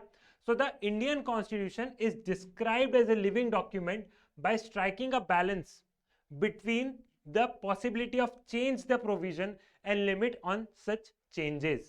The constitution has ensured that it will survive as a document respected by people. अब आप ये समझो कि जो संविधान 1949 में बना और 1950 से लागू हुआ और आज हम लोग बात करें 2024 2025 तक ये संविधान चल रहा है और आगे भी चलेगा। तो मतलब हमारा जो संविधान है ना, उसको हमने एक लिविंग डॉक्यूमेंट बोला है। लिविंग डॉक्यूमेंट क्यों बोला है? लिविंग डॉक्यूमेंट इसलिए बोला है क्योंकि उसमें समय के अनुसार हम बदलाव भी कर रहे हैं, साथ ही साथ में जो बेसिक जो ढांचा है हम उसको बदल भी नहीं रहे। मतलब ऐसा समझो कि तुम्हारा पुराना घर है, ठीक है, अपने गांव पे एक पुराना घर है। दो ऑप्शन है, या तो तुम उस घर को तोड़ दो और नया बना लो, एक ऑप्शन ये भी है कि घर का जो आउटर स्ट्रक्चर है वो दादा दादी इनके हाथ का है, तो कोई बात नहीं, वो स्ट्रक्चर को रहने देंगे, अंदर से थोड़ा थोड़ा सा घर बदलते रहेंगे। तो हमारे संविधान को हम लिविंग डॉक्यूमेंट क्यों बोलते हैं बच्चों? क्योंकि हम संविधान के बेसिक प्रिंसिपल कि माइनॉरिटीज की रिस्पेक्ट करना है, फ्रीडम ऑफ एक्सप्रेशन हमेशा रहे, किसी के भी खिलाफ डिस्क्रिमिनेशन नहीं हो, ये basic structure as it is है। लेकिन समय के अनुसार थोड़े थोड़े से चेंजेस भी करते जा रहे हैं आज की नीड के अकॉर्डिंग। 1950 में जब संविधान बना, संविधान लागू हुआ, तब कोई दूसरी नीड थी, आज कुछ दूसरी नीड है। तो बेसिक ढांचा वही रहेगा लेकिन थोड़े थोड़े से चेंजेस करते चले जा रहे हैं आज की नीड के अकॉर्डिंग। ये भी हमारे संविधान की, ये इस वजह से भी हमारे संविधान को हम एक बहुत सक्सेसफुल मानते हैं। Therefore, in determining whether the constitution has authority, you can ask yourself 3 questions. Constitution जो है वो, हमारे कॉन्स्टिट्यूशन के पास अथॉरिटी है या नहीं है हम सबको कंट्रोल करने की, मतलब हमारे ऊपर ये रूल्स रेगुलेशंस एकदम बाइंडिंग करने के लिए हम अपने आप से 3 सवाल पूछ सकते हैं। कौन से हैं वो 3 सवाल, उसे देखते हैं। पहला सवाल कौन सा है? Where the people who enacted the constitution are credible, मतलब कि जिन लोगों ने इस संविधान को बनाया है वो लोग क्रेडिबल थे या नहीं थे, मतलब वो लोग वाकई में कॉन्स्टिट्यूएंट असेंबली में बैठने लायक, मतलब बैठने लायक in the sense I am no one to जज देम, मैं सिर्फ आपके पर्सपेक्टिव से बता रहा हूं कि जो लोग कॉन्स्टिट्यूएंट असेंबली में बैठे थे वो लोग सही थे या नहीं थे, वो लोग क्रेडिबिलिटी थी या नहीं थी। क्लियर है? दूसरा, secondly, did the constitution ensure that the power was intelligently organised so that it was not easy for any group to subvert the constitution। साथ ही साथ कि जो संविधान बना है उसे सभी ग्रुप को बराबर से पावर दी या नहीं है। ऐसा तो नहीं है कि किसी एक ग्रुप को इतनी ज्यादा पावर दे दी कि वो पूरे संविधान को ही बदल दे और हमारे देश में मिलिट्री रूल आ जाए, ऐसा कुछ आ जाए। समझ रहे हो? तीसरा, is constitution the locus of people hopes and aspiration, जो संविधान है वो लोगों की होप पे, ठीक है, वो लोगों की होप और एस्पिरेशन पे खरा उतरा है या नहीं उतरा है। क्लियर है? ये वाली चीज भी आपको यहां तक क्लियर, मतलब ये 3 सवाल है, इन 3 सवाल से हमें ये आंसर मिलेगा। ठीक है, now how was the constitution made? ये आपके एनसीईआरटी का मैंने एज इट इज स्क्रीनशॉट लगाया है, इसलिए मैंने एज इट इज स्क्रीनशॉट लगाया क्योंकि एक एक लाइन इंपॉर्टेंट है, कॉम्पिटिटिव के पर्सपेक्टिव से भी इंपॉर्टेंट है और बहुत बार आप लोग कंफ्यूज हो जाते हो तो उसलिए भी इंपॉर्टेंट है। ठीक, अब हम जरा एक एक लाइन को आपके एनसीईआरटी को बहुत ध्यान से समझते हैं। Let us find out how Indian Constitution was made. Formally, the Constitution was made by the Constituent Assembly. ये आप बचपन से सुनते आ रहे हो, क्लास 9th में भी पढ़ा था कि इंडियन कॉन्स्टिट्यूशन कॉन्स्टिट्यूएंट असेंबली के द्वारा बना, which had been elected for undivided India. Undivided India की कॉन्स्टिट्यूएंट असेंबली बना, इलेक्ट की गई थी। इनडायरेक्ट इलेक्शंस कैसे हुए थे वो बताएंगे। अनडिवाइडेड इंडिया मतलब पाकिस्तान और इंडिया के पार्टीशन से पहले जब पूरा इंडिया था। ठीक, It held its first sitting on 9 December 1946. 9 दिसंबर 1946 को हमारी कॉन्स्टिट्यूएंट असेंबली की फर्स्ट मीटिंग, ठीक है, and reassembled as a constituent assembly for divided India on 14 August 1947। जब पता चला कि हमारे देश का विभाजन होने वाला है तो सिर्फ इंडिया एंड रीअसेंबल्ड, फिर वो वापस से कॉन्स्टिट्यूएंट असेंबली रीअसेंबल्ड हुई थी 14 अगस्त 1947। लेकिन तब जो पाकिस्तान वाला एरिया, मतलब उस समय 14 अगस्त की बात हो रही है, पाकिस्तान और इंडिया दो कंट्री में डिवाइड हो चुके थे। It members were chosen bye indirect elections, its member were chosen by indirect elections by the member of the provisional legislative assembly that had been established under the government of India Act 1935. The constituent assembly was composed roughly along the lines suggested by the plan proposed by the British cabinet known as the cabinet mission. According to this plan, each province and each princely state or a group of states were allotted a seats proportion to their respective population, roughly in the ratio of 1 raised to 10 lakh. As a result of provinces were to elect 292 members while the princely states were the allotment of minimum 93 members. अब हम यहाँ पे समझते हैं, हम बात करें constituent assembly की। तो कॉन्स्टिट्यूएंट असेंबली जो थी, ये अभी हम बात कर रहे हैं अनडिवाइडेड इंडिया की, ठीक है, अनडिवाइडेड इंडिया की। किसकी बात हो रही है? अनडिवाइडेड इंडिया की। थोड़ा सा पेशेंस रखना, बहुत इंपॉर्टेंट है ये चीज आपको समझना। अनडिवाइडेड इंडिया कितने बोले गए हैं, और ये जो हुआ है ये कैबिनेट, ब्रिटिश कैबिनेट, ठीक है। The constituent assembly was composed along the line suggested proposed by the committee known as British cabinet. British cabinet के लाइंस, ब्रिटिश कैबिनेट, ये भी क्लियर है। गवर्नमेंट ऑफ इंडिया एक्ट 1935 ने क्या किया था? Government of India act, GOI act 1935, government of India act 1935 ने कहीं ना कहीं हमें इलेक्शंस की थोड़ी सी छूट दे दी थी। कहाँ इलेक्शंस की छूट दे दी थी? आप जानते थे कि जब अंग्रेज हमारे देश में आए तो दो हिस्सों में था, एक था ब्रिटिश इंडिया और एक था प्रिंसली स्टेट। ब्रिटिश इंडिया क्या है? ब्रिटिश इंडिया वो है जहाँ पे कि अंग्रेजों का डायरेक्ट कंट्रोल था, जहाँ पे अंग्रेज डायरेक्ट रूल कर रहे थे। प्रिंसली स्टेट क्या है? प्रिंसली स्टेट वो है राजा रजवाड़े, जहाँ पे ये राजा लोग, राजा रजवाड़े, ये सारी चीज चल रही थी, वो क्या हो गया? प्रिंसली स्टेट, ठीक है। कॉन्स्टिट्यूएंट असेंबली में टोटल लोग कितने बताए इन लोगों ने? टोटल लोग इन्होंने बताए हैं यहाँ पे कि 292 मेंबर्स कहाँ से आएंगे? 292 मेंबर्स आएंगे, हाँ, हम लोग देख रहे थे प्रोविजनल लेजिस्लेटिव असेंबली से। अब प्रोविजनल लेजिस्लेटिव असेंबली क्या है? कि जहाँ पे अंग्रेज लोग रूल कर रहे थे, इंडिया के उस हिस्से में जहाँ पे अंग्रेज लोग रूल कर रहे थे, वहाँ पे कुछ वोटिंग राइट्स मिल गई थी, ठीक है, वहाँ पे कुछ वोटिंग राइट्स मिल गई थी और हम लोग कुछ कुछ अपने लीडर्स को चुन रहे थे। बढ़िया है, समझ में आ गया। अब अंग्रेज लोगों ने क्या किया था? फॉर एग्जाम्पल ये इंडिया है, ठीक है, फॉर एग्जाम्पल ऐसा समझ लो कि ये इंडिया है, तो अंग्रेज लोगों ने क्या किया था? जहां जहां अंग्रेज रूल कर रहे थे उस इंडिया को उन्होंने अलग अलग प्रोविंसेस में बांट दिया था, अलग अलग प्रोविंसेस में बांट दिया था, और कुछ प्रिंसली स्टेट्स हैं। अलग अलग प्रोविंसेस मतलब ऐसा समझ लो कि आज के समय में जैसे इंडिया में अलग अलग स्टेट्स है ना, वैसे उस समय अंग्रेजों ने क्या किया था, अंग्रेजों ने अलग अलग प्रोविंसेस में बांट दिया था, स्टेट्स ना बोल के हम प्रोविंसेस बोल रहे हैं। अब मान लो ये एक प्रोविंस है, मान लो ये मद्रास मद्रास प्रोविंस है, ठीक है, एक एग्जांपल ले लेते हैं कि मद्रास प्रोविंस है। अब मद्रास प्रोविंस में क्या हो रहा था, मद्रास प्रोविंस था अंग्रेजों के कंट्रोल में, लेकिन यहाँ पे कुछ कुछ इलेक्शंस की छूट मिली थी जिसमें कि हम भारतीय लोग चूज कर रहे थे। किसको चूज कर रहे थे, हमारे एमएलए को, member of provisional legislative council, ठीक है। आज के जमाने में क्या होता है, आज के जमाने में आप ये समझो, आज के जमाने में इंडिया वर्क कैसे कर रहा है, अपन वो समझते हैं कि इंडिया है, इंडिया के सारे स्टेट्स हैं, इंडिया में स्टेट्स हैं, हम हमारे एमएलए को चुनते कि नहीं चुनते, विधानसभा में चुनाव होते हैं ना, चीफ मिनिस्टर वाले चुनाव होते हैं, हम लोग अपने एमएलए को चूज करते हैं। तो वैसे ही अंग्रेजों ने क्या किया था, अंग्रेज ने, एक तो हो गया था प्रिंसली स्टेट, अब प्रिंसली स्टेट को थोड़ी देर के लिए भूल जाओ, प्रिंसली स्टेट को बाय बाय कह दो। एक हो गया प्रिंसली स्टेट जहां पे राजा रजवाड़ा का रूल था, अंग्रेजों का रूल नहीं था, तो उनको अपन ने बाय बाय कह दिया। अब एक आ गया ब्रिटिश इंडिया, तो ब्रिटिश इंडिया को अलग अलग प्रोविंसेस में डिवाइड कर दिया था। इन प्रोविंसेस में इन प्रोविंसेस में क्या होता था, प्रोविजनल लेजिस्लेटिव काउंसिल थी, ठीक है, वहां पे क्या हो रहा था, हम अपने एमएलए को चूज कर रहे थे, क्लियर है। तो हमने किसको चूज किया, हमने इन प्रोविंसेस में हमारे एमएलए को चूज किया, और ये जो एमएलए थे, इन एमएलए ने कि कॉन्स्टिट्यूएंट असेंबली में कौन जाएगा, ये उन्होंने चूज किया। समझे हो, क्लियर हो रहा है। देखो थोड़ा सा कुछ इस तरीके से समझो, मैं यहां पे तुम लोगों को समझाता हूं, थोड़ा सा पेशेंस से लेना, पेशेंस लोगे ऑटोमेटिकली समझ में आ जाएगी। थोड़ा सा रिपीट कर रहा हूं, बियर करना, 2 मिनट बस बियर करना, 2 मिनट से ज्यादा समय नहीं लगेगा। हमने जब ब्रिटिश इंडिया की बात करी,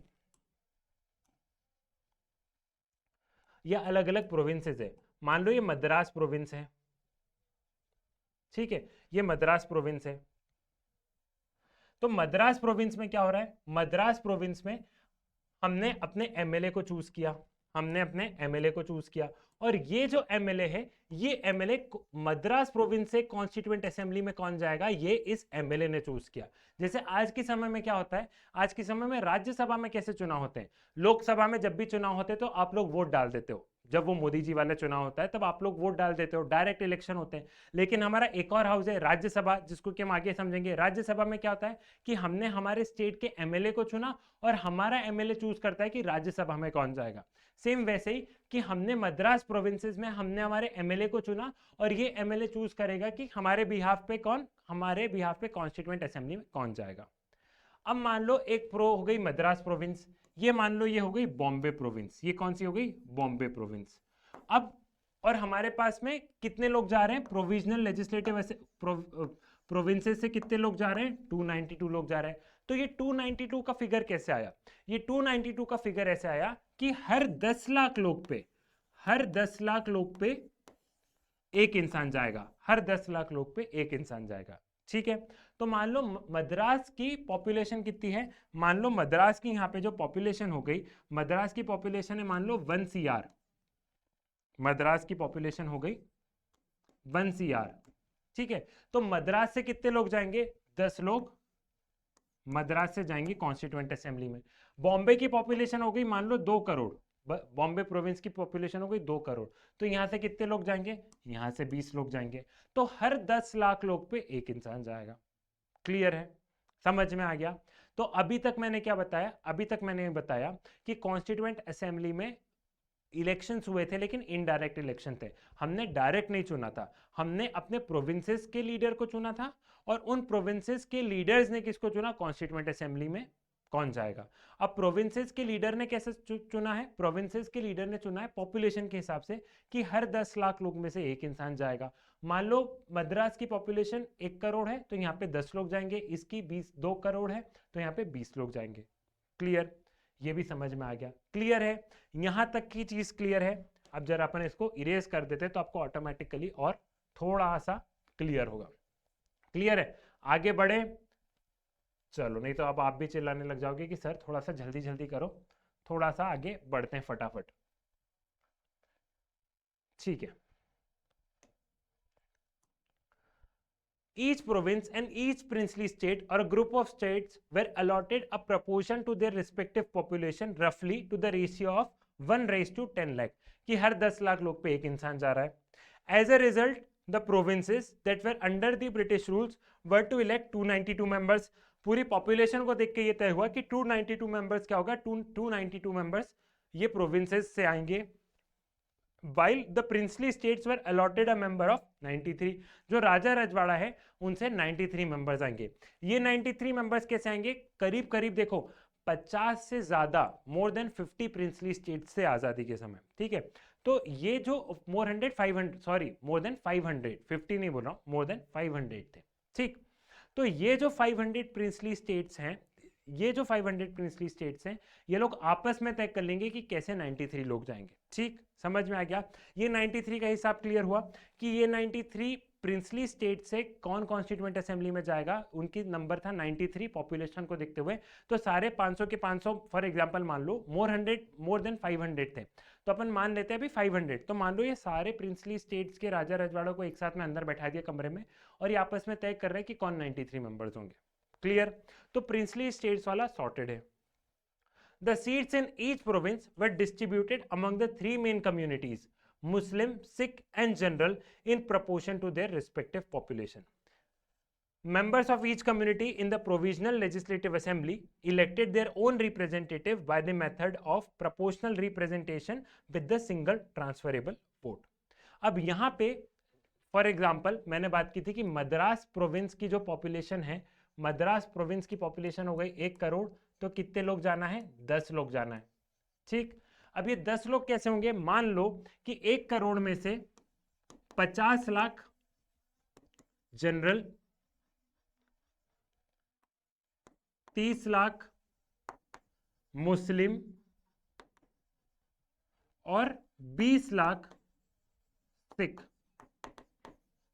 ये मद्रास प्रोविंस की मैंने क्या किया, ये अगर मान लो मैंने मद्रास प्रोविंस का पॉपुलेशन का बाइफर्केशन किया, तो 50 लाख अगर जनरल पॉपुलेशन मतलब हिंदू और हिंदू रिलीजन प्लस जो और भी दूसरे रिलीजन है, तो 50 लाख है। तो ये 10 में से 5 जो इंसान रहेंगे वो जनरल से बिलोंग करेंगे, 3 इंसान जो रहेंगे वो मुस्लिम रहेंगे, और 2 इंसान जो रहेंगे वो सिख रहेंगे।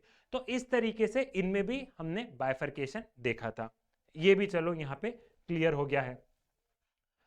Then member of each community in the provisional legislative assembly elected their own representative. तो provisional legislative assembly में जो members थे उन्होंने मतलब जो MLA जो इनको चूज कर रहे थे, तो उन्होंने कुछ इस तरीके से चूज किए पॉपुलेशन के अकॉर्डिंग कि जितने मुस्लिम हैं उतने मुस्लिम वहां पे जाएंगे, जितने जनरल है जनरल, और जितने वोट, ठीक है। 10 लाख पे एक इंसान भेजना है हमें। अगर मान लो 10 लाख मुस्लिम पॉपुलेशन है, तो वो एक जो जाएगा वो कोई आप ये समझ लो कि कोई मुस्लिम कम्युनिटी का रिप्रेजेंटेटिव जाएगा। 50 लाख अगर जनरल है, तो जो 5 जाएंगे वो क्या रहेगा, जो 5 जाएंगे वो उन कम्युनिटी का रिप्रेजेंटेशन है वहां पे, ठीक है। The method of selection in the case of representative of the princely states were to be determined by the consultation. Princely state का मैंने बता दिया कंसल्टेशन, और यहाँ पे क्या हुआ था, यहाँ पे proportional representation system, provisional legislative assembly में proportional representation system with single transferable vote. Proportional representation system मतलब मान लो मैं हूं एमएलए मद्रास प्रोविंस का, तो मुझे क्या करना है,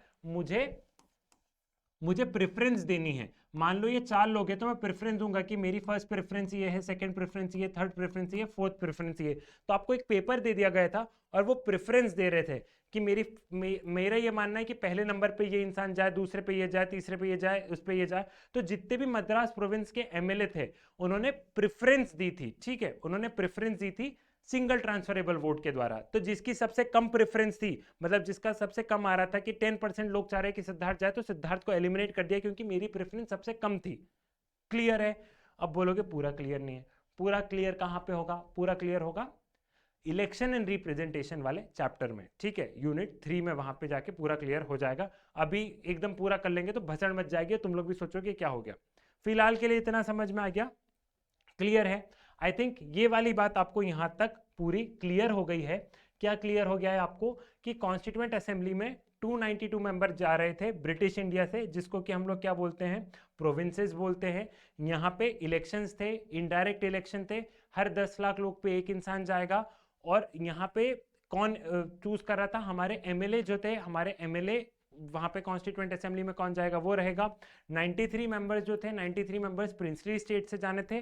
प्रिंसली स्टेट्स आपस में डिसाइड कर लेंगे, आपस में कंसल्ट कर लेंगे कि कौन 93 को भेजना है, सारे प्रिंसली स्टेट्स, ठीक है। और ये जो प्रोविंसेस में 10 लाख पे एक इंसान जाना था, तो ये कम्युनिटी वाइज था। अगर 10 लाख पॉपुलेशन मुस्लिम की है तो एक उनका इंसान जाएगा, अगर 20 लाख मान लो जनरल की है तो 2 इंसान उनके जाएंगे, समझ रहे हो। तो ये वाली चीज भी हमने यहाँ पे देखी, क्लियर। देन यहाँ पे एक छोटा सा वो लगाया है आपकी किताब में, जो कि बी आर अम्बेडकर का, मतलब एक तरीके से बी आर अम्बेडकर ने क्या बोला है, हमें इस चीज को ध्यान से समझना है। We must make our political democracy a social democracy as well. Political democracy can not last unless there lies and base of it social democracy. What does social democracy means? It means a way of life which recognize liberty, equality, fraternity as a principle of life. यहाँ पे देखो B are Ambedkar basically बात कर रहे हैं कि political democracy का कोई मतलब नहीं है without social democracy. Political democracy मतलब तुम सबके पास में राइट टू वोट है, ठीक है, वोटिंग राइट है, या तुम सब लोग इलेक्शन कॉन्टेस्ट कर सकते हो। लेकिन पॉलिटिकल डेमोक्रेसी तब तक सक्सेसफुल नहीं है जब तक कि सोशल डेमोक्रेसी सक्सेसफुल नहीं हो। अब सवाल आया सोशल डेमोक्रेसी मतलब कि किसी के भी खिलाफ कोई डिस्क्रिमिनेशन ना हो, वो है सोशल डेमोक्रेसी। कि सोसाइटी में सभी को इक्वली ट्रीट किया जाए। मान लो मैं सबको वोटिंग राइट दे दूं, फिर भी यहाँ पे हम बोल रहे हैं कि मैं ये देख लूं कि नहीं वो पिछड़ी जाति का, मैं उसे वोट नहीं दूंगा, तो क्या डेमोक्रेसी सक्सेसफुल हुई? नहीं हुई। तो बी आर अम्बेडकर ये बोल रहे हैं कि पॉलिटिकल डेमोक्रेसी को अगर बहुत अच्छे से, अगर आपको बहुत अच्छे से चलना है तो सोशल डेमोक्रेसी बहुत अच्छी होना जरूरी है। लिबर्टी भी जरूरी है, इक्वालिटी भी जरूरी है, फ्रेटर्निटी ब्रदरहुड भी जरूरी है। लिबर्टी, ऐसा नहीं हो सकता है कि आप इक्वालिटी इक्वालिटी दे दो और फ्रीडम ही ना हो। फ्रीडम आपको देनी पड़ेगी कि जिस इंसान को जो करना है वो इंसान करे, एट द सेम टाइम जो इंसान पीछे छूट जाए उसके लिए सरकार कुछ करे, क्लियर। और ब्रदरहुड, फ्रेटर्निटी होना बहुत ज्यादा जरूरी है। फ्रेटर्निटी रहेगा तभी तो फ्रीडम और इक्वालिटी दोनों आपस में रहेगा। जब आपस में भाईचारा रहेगा तो ऑटोमेटिकली ये चीजें इंजॉय होती चली जाएगी। ये बी आर अम्बेडकर इस पूरे पैराग्राफ में आपको यहाँ पे समझाना चाह रहे हैं। क्लियर हुआ? आई थिंक ये वाली चीज आपको यहाँ पे क्लियर हो गई है। लेकिन अब यहाँ पे एक आपको टास्क है। टास्क ये है कि आप 292 प्लस 93 करोगे तो एक आएगा, मैथ्स अच्छी है ना, 292 प्लस 93 करोगे तो क्या फिगर आना है? 5, इधर 8, 385। अब इसमें लेकिन कॉन्स्टिट्यूएंट असेंबली जो अनडिवाइडेड इंडिया की थी उसमें तो 389 मेंबर्स थे, तो 4 मेंबर कहाँ गए? वो आपको गूगल करना है कि 4 मेंबर कहाँ हैं, 4 मेंबर कौन से थे, ठीक है। तो उसको एक बार आप लोग देखोगे, क्लियर है। अब बारी आई है composition of the constituent assembly. As a consequences of partition under the plan of 3rd June 1947, those members who were elected from the territories which fell under the Pakistan ceased to be the member of Constituent Assembly. अब बात आई कि हमारे देश में विभाजन होना है, partition होना है, तो वो एरिया, मतलब वो एरिया जो कि पाकिस्तान में जा रहा है और वो अगर और वो लोग हमारी कॉन्स्टिट्यूएंट असेंबली का पार्ट है तो वो वाले मेंबर ऑटोमेटिकली अब नहीं है।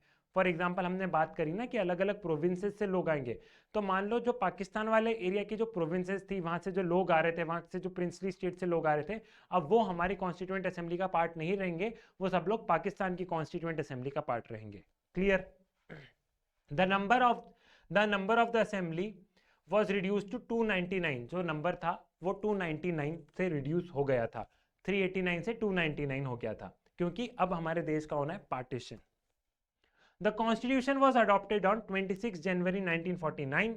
284 members were actually present on 24 January 1950 and appended their signature on Constitution as finally passed. The Constitution came into force on 26 January 1950.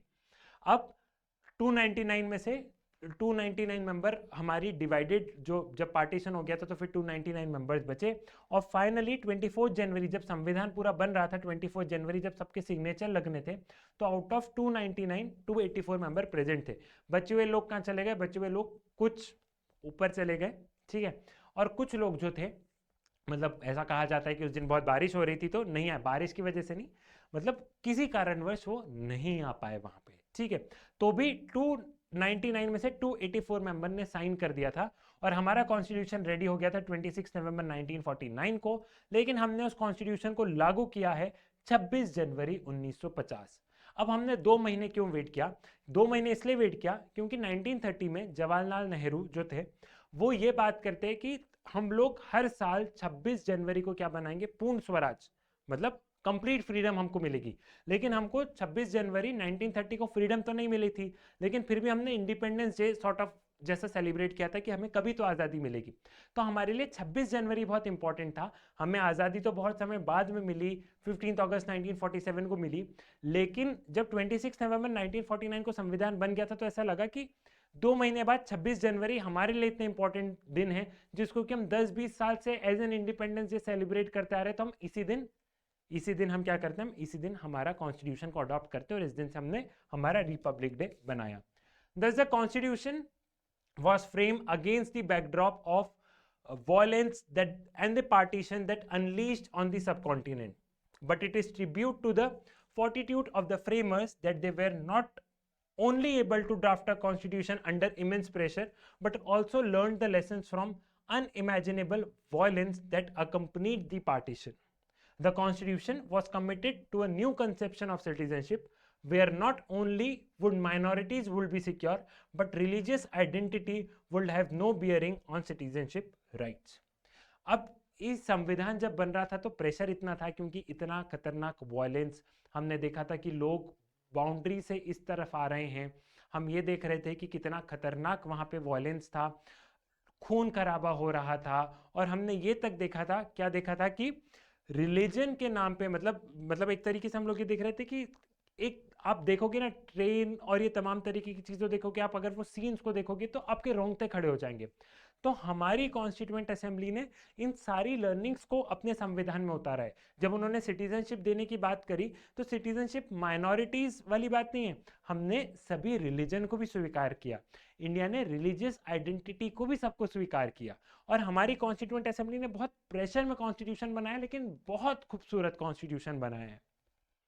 But this account of composition of Constituent Assembly that drafted the Constitution touches upon only the surface of how our Constitution was made. Although the member of Constituent Assembly were not elected by the universal suffrage, there was a serious attempt to make Assembly representative body. Members of all religions were given representation under the scheme described, जो अभी मैंने आपको बताई. In addition, the assembly has 28 members from scheduled caste. In terms of political party, Congress dominated the assembly, occupying as many as 82% of the seats in the assembly. After the partition, the Congress itself was a diverse party that it managed to accommodate almost all shades of opinion within it. हमने ये देखा कि जो हमारी constituent assembly थी उसमें सभी religion के लोग थे, शेड्यूल कास्ट के लोग थे, विमेंस थी, साथ ही साथ अगर आप पॉलिटिकल पार्टी की बात देखोगे तो उसमें लिखा है कि 82% कांग्रेस डोमिनेट कर रही थी कॉन्स्टिट्यूएंट असेंबली को, लेकिन फिर भी मैं बोलूँगा कि 18% दूसरी पॉलिटिकल पार्टी थी। और पहले की अगर आप जैसे जैसे पता है आप पॉलिटिकल साइंस में ग्रेजुएशन करोगे, आप पॉलिटिकल साइंस को अगर डिटेल में पढ़ोगे तो आपको समझ में आएगा कि कांग्रेस के अंदर बहुत सारी छोटी छोटी पॉलिटिकल पार्टी थी। तो 82% कांग्रेस के लोग थे, इसका मतलब ये नहीं कि सिर्फ कांग्रेस, आज का Congress is different from the Congress that was in 1947, समझ रहे हो। तो यहाँ पे हमको देखने को मिलेगा कि हमने भले ही डायरेक्टली हमारे मेंबर्स को इलेक्ट नहीं किया हो, लेकिन समाज का हर वर्ग से लोग हमारी कॉन्स्टिट्यूएंट असेंबली में थे, चाहे शेड्यूल्ड कास्ट हो, चाहे विमेन हो, चाहे हम किसी भी इंसान को देख ले, वहां पे हर कम्युनिटी का रिप्रेजेंटेशन था। और रिप्रेजेंटेशन के अलावा भी हमारी कॉन्स्टिट्यूएंट असेंबली ओपन थी। जब डिबेट डिस्कशंस थे तो पब्लिक, मीडिया, ये सारी चीजें आके बिल्कुल आप कॉन्स्टिट्यूएंट असेंबली की डिबेट्स को सुनो, देखो, सारी चीजें एक तरीके से क्या था, एक तरीके से ये ओपन प्लेटफॉर्म था। यहाँ पे क्लियर है, ये वाली चीज भी आपको यहाँ पे क्लियर हो गई है। Now the principle of डिलिबरेशन, the authority of the constitution does not come only from the fact that it was broadly though not perfectly representative. It comes from the procedure it adopted to frame the constitution and the values its member brought to their deliberation. While in any assembly that claims to be representative, it is desirable that diverse section of society participate it is equally important that they participate not only as a representative of their own identity or community. Each member deliberated upon the constitution with the interest of whole nation in a mind. हमारी संविधान जो constituent assembly थी वहां पे principle of deliberation मतलब बातचीत, debate, discussion, इन सारी चीजों से हमने उन प्रिंसिपल्स को इनकॉर्पोरेट किया है कंसेंसस से, आपसी तालमेल बैठा के। क्या क्या है, आपसी तालमेल बैठा के कॉन्स्टिट्यूशन के एक प्रोविजंस को वहां पे ऐड किया। हर एक पॉइंट पे डिबेट हुआ, डिस्कशन हुआ, अगर कोई सवाल किसी ने पूछा तो उसका जवाब दिया गया, एक कंसेंसस बनाया, आपस में तालमेल बनाई गई, फिर उस प्रिंसिपल को सोचा गया कि फिर उस प्रिंसिपल को यहाँ पे ऐड किया जाए।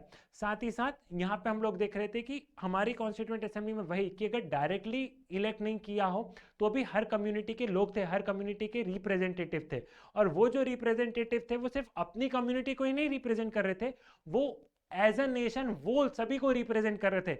अपनी कम्युनिटी के ग्रीवेंसेस, अपनी कम्युनिटी के फियर्स, अपनी कम्युनिटी की एस्पिरेशन तो वो लेके आ ही रहे थे, लेकिन इसके अलावा भी वो होल इंडिया, पूरे देश के बारे में सोच रहे थे।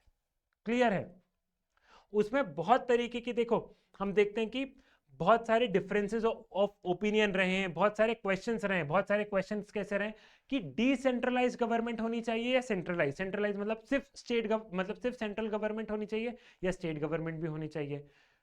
क्वेश्चन ये हो रहा था प्रॉपर्टी राइट्स दे या नहीं दे, जुडिशरी को कितना पावर देना है, स्टेट मतलब जो स्टेट गवर्नमेंट है और सेंट्रल गवर्नमेंट है इनके बीच में एक दूसरे को कितनी पावर देना है। ये तमाम तरीके की चीजें, ये तमाम तरीके की चीजों की बहस वहां पे हुई थी। सिर्फ एक प्रोविजन ऐसा था जिसको कि यूनानिमसली सबने एग्री किया, वो कौन सा था? Right to vote, universal suffrage, कि हर नागरिक को वोटिंग राइट हो। ठीक है, इनिशियली जो वोटिंग राइट की एज थी, ध्यान रखना कॉम्पिटिटिव एग्जाम के पर्सपेक्टिव से, इनिशियली जो वोटिंग राइट की एज थी वो थी 21, उसको बाद में 18 कराए। ठीक है, बट स्टार्टिंग में जो हमने वोटिंग राइट की एज जो दी थी वो 21 ईयर्स थी। तो ये देखो कि कोई भी इंसान है, कॉन्स्टिट्यूएंट असेंबली में जितने भी लोग थे, राइट टू वोट में सबने एक साथ में बोला कि नहीं, राइट टू वोट सबको होनी चाहिए, इररिस्पेक्टिव ऑफ डिस्क्रिमिनेशन। तुम किसी भी रिलीजन से हो, तुम्हारी कोई भी कास्ट हो, man, male, female, educated, uneducated, कोई भी हो, सबके पास वोटिंग राइट रहेगी। ये दिखाता है कि हम लोग डेमोक्रेसी, जो हमारी कॉन्स्टिट्यूएंट असेंबली थी, वो डेमोक्रेसी के प्रिंसिपल को कितने अच्छे से होल्ड करना चाहती थी। जो यूरोपियंस जो अपने आप को बहुत सुपीरियर दिखाते हैं ना, कि हम वाइट हैं और हम सुपीरियर हैं और हम इतने आगे हैं, उनकी अगर तुम कभी जाके हिस्ट्री पढ़ोगे ना, तो उन्होंने कभी भी वोटिंग राइट्स पता है कैसे दी थी? उन्होंने सबसे पहले दी थी मेल्स को, मेल्स में भी जो एजुकेटेड है, फिर सारे मेल्स को, फिर विमेन को दी तो विमेन में भी एजुकेटेड वुमेन को दी थी, फिर बाद में उन्होंने एक साथ में कभी भी वोटिंग राइट्स नहीं दी। तो कभी उनकी हिस्ट्री पढ़ोगे तो तुम देखोगे कि इंडिया की हिस्ट्री बहुत रिच है। हमारे लोगों की सोच, हमारे जो लोग थे उनकी सोच जो उनसे कंपेयर हो ही नहीं सकता। क्लियर है? The Constituent Assembly draw its authority from the fact that members of the Constituent Assembly were engaged in one might call a public reason. The member of the Assembly placed a great emphasis on discussion, reason, argument. The very act of giving reason to other makes you move away from simply a narrow consideration of your own interest, because you have to give reason other to make them go along with your viewpoint. यहाँ पे main ये बात था कि वही कि constituent assembly में common चीज जो चल रही थी वो चल रही थी पब्लिक रीजन। अगर सिद्धार्थ कुछ बोल रहा है तो पर्सनल रीजन से नहीं बोल रहा है। सिद्धार्थ बोल रहा है कि ये प्रोविजन नहीं होना चाहिए, तो मैं सबको रीजन दूंगा कि इसलिए नहीं होना चाहिए। अगर मेरा पर्सनल इंटरेस्ट होता तो मैं रीजन दे ही नहीं पाता। तो अगर कॉन्स्टिट्यूएंट असेंबली में तर्क वितर्क चल रहे थे, फॉर एन एग्जांपल कि डॉक्टर बी.आर. अंबेडकर आप ये गलत कर रहे हो, तो उनको तर्क वितर्क देने पड़ेंगे कि नहीं मैं सही कर रहा हूं, ये रीजन है। अगर चल रहा था कि सरदार वल्लभ भाई पटेल आप ये गलत कर रहे हो, तो वह तर्क वितर्क दे रहे थे कि नहीं ऐसा नहीं, ऐसा ऐसा है, इसलिए मैं ऐसा, इसलिए ये प्रोविजन इंपॉर्टेंट है। समझ रहे हो? तो पूरी जो कॉन्स्टिट्यूएंट असेंबली थी, पूरी कॉन्स्टिट्यूएंट असेंबली पब्लिक रीजन पर काम कर रही थी। ठीक है, और आज भी आप इन डिबेट्स वगैरह को देखोगे तो आपको लगेगा कि ये बहुत ही ज्यादा खूबसूरत डिबेट्स है, जो कि हमारी बेसिक फिलॉसफी, संविधान की एकदम बेसिक फिलॉसफी को समझाती है। क्लियर है? यहां तक की चीजें आपको क्लियर हो गई है। तो देखो यहाँ पे फिर वही, the importance of public reason was emphasised, वही वाली बात हो गई। The constituent assembly has 8 major committees on different subject. Usually, Jawaharlal Nehru, Rajendra Prasad, Sardar Patel, or B.R. Ambedkar chaired these committees. These were not men who agreed with each other on many things. Ambedkar has been a bitter critique of Congress and Gandhi, accusing them of not doing enough for upliftment of scheduled caste. Patel and Nehru disagreed on many issues. Nevertheless, they all worked together. Each committee usually drafted particular provision of the constitution which were then subjected to debate by the entire assembly. Usually, an attempt was made to reach a consensus with the belief that the provision agreed to by all would not be detrimental to any particular interest. Some provisions were subject to the vote, but in each chance, every single argument, query, or concern was responded to with great care and in writing. The assembly met for 166 days spread over 2 years and 11 months. Its sessions were open to press and public alike.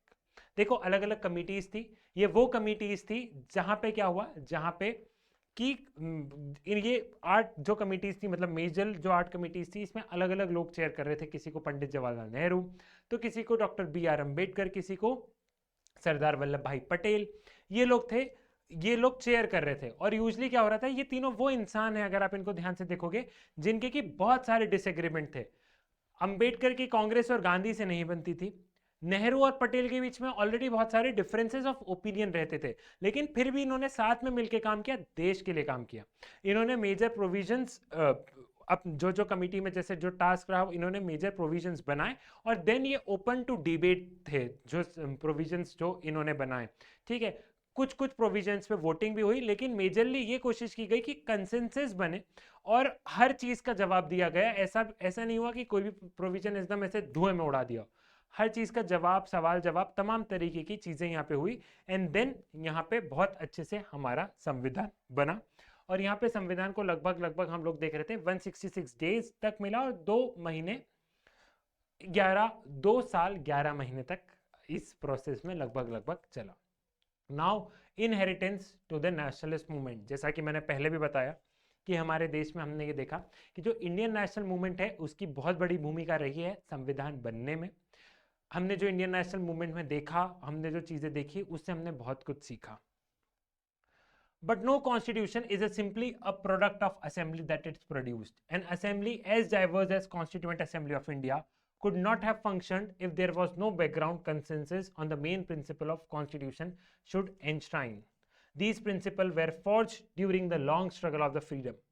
Perhaps the best summary of the principle that the nationalist movement brought to the Constituent Assembly is objective resolution. The resolution that defined the aims of the assembly moved by Nehru in 1946. सिर्फ assembly से constitution नहीं बनता है, क्या क्या पीछे का background रहा है, क्या भूमिका रही है, उन सब का भी बहुत बड़ा योगदान रहता है. उसका एक छोटा सा एग्जांपल ऑब्जेक्टिव रिजोल्यूशन, जो कि कॉन्स्टिट्यूएंट असेंबली में पंडित जवाहरलाल नेहरू लेके आते हैं.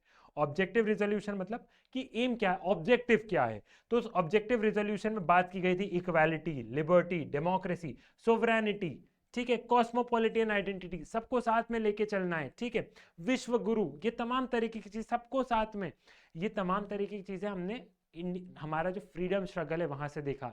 हमने तब डिस्क्रिमिनेशन भी देखा था, लिबर्टी एक तरीके से फ्रीडम, लोगों के पास आज़ादी नहीं थी, अब अंग्रेजों से दब के रहना था. डेमोक्रेसी की हमको बात चाहिए थी, सोवरेनिटी, आज़ादी चाहिए थी, हम हमारे डिसीजन खुद ले सकें.